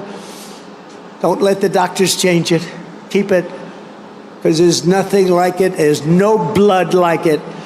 And standing before all of you today, I know that whatever our nation is threatened and whenever they need help, whenever duty calls, American sailors will hoist our flag high and they will rally to Admiral Farragut's immortal battle cry, "Damn the torpedoes, full speed ahead, go, you son of a gun." With your help, we will fight, fight, fight. We will win, win, win. Because of you, our Navy and our country will always be proud and righteous and mighty and free. Congratulations once again on 250 years of total dominance. Sail fast, stay strong. Thank you. God bless our sailors, and God bless the United States of America. Thank you very much, everybody. Thank you.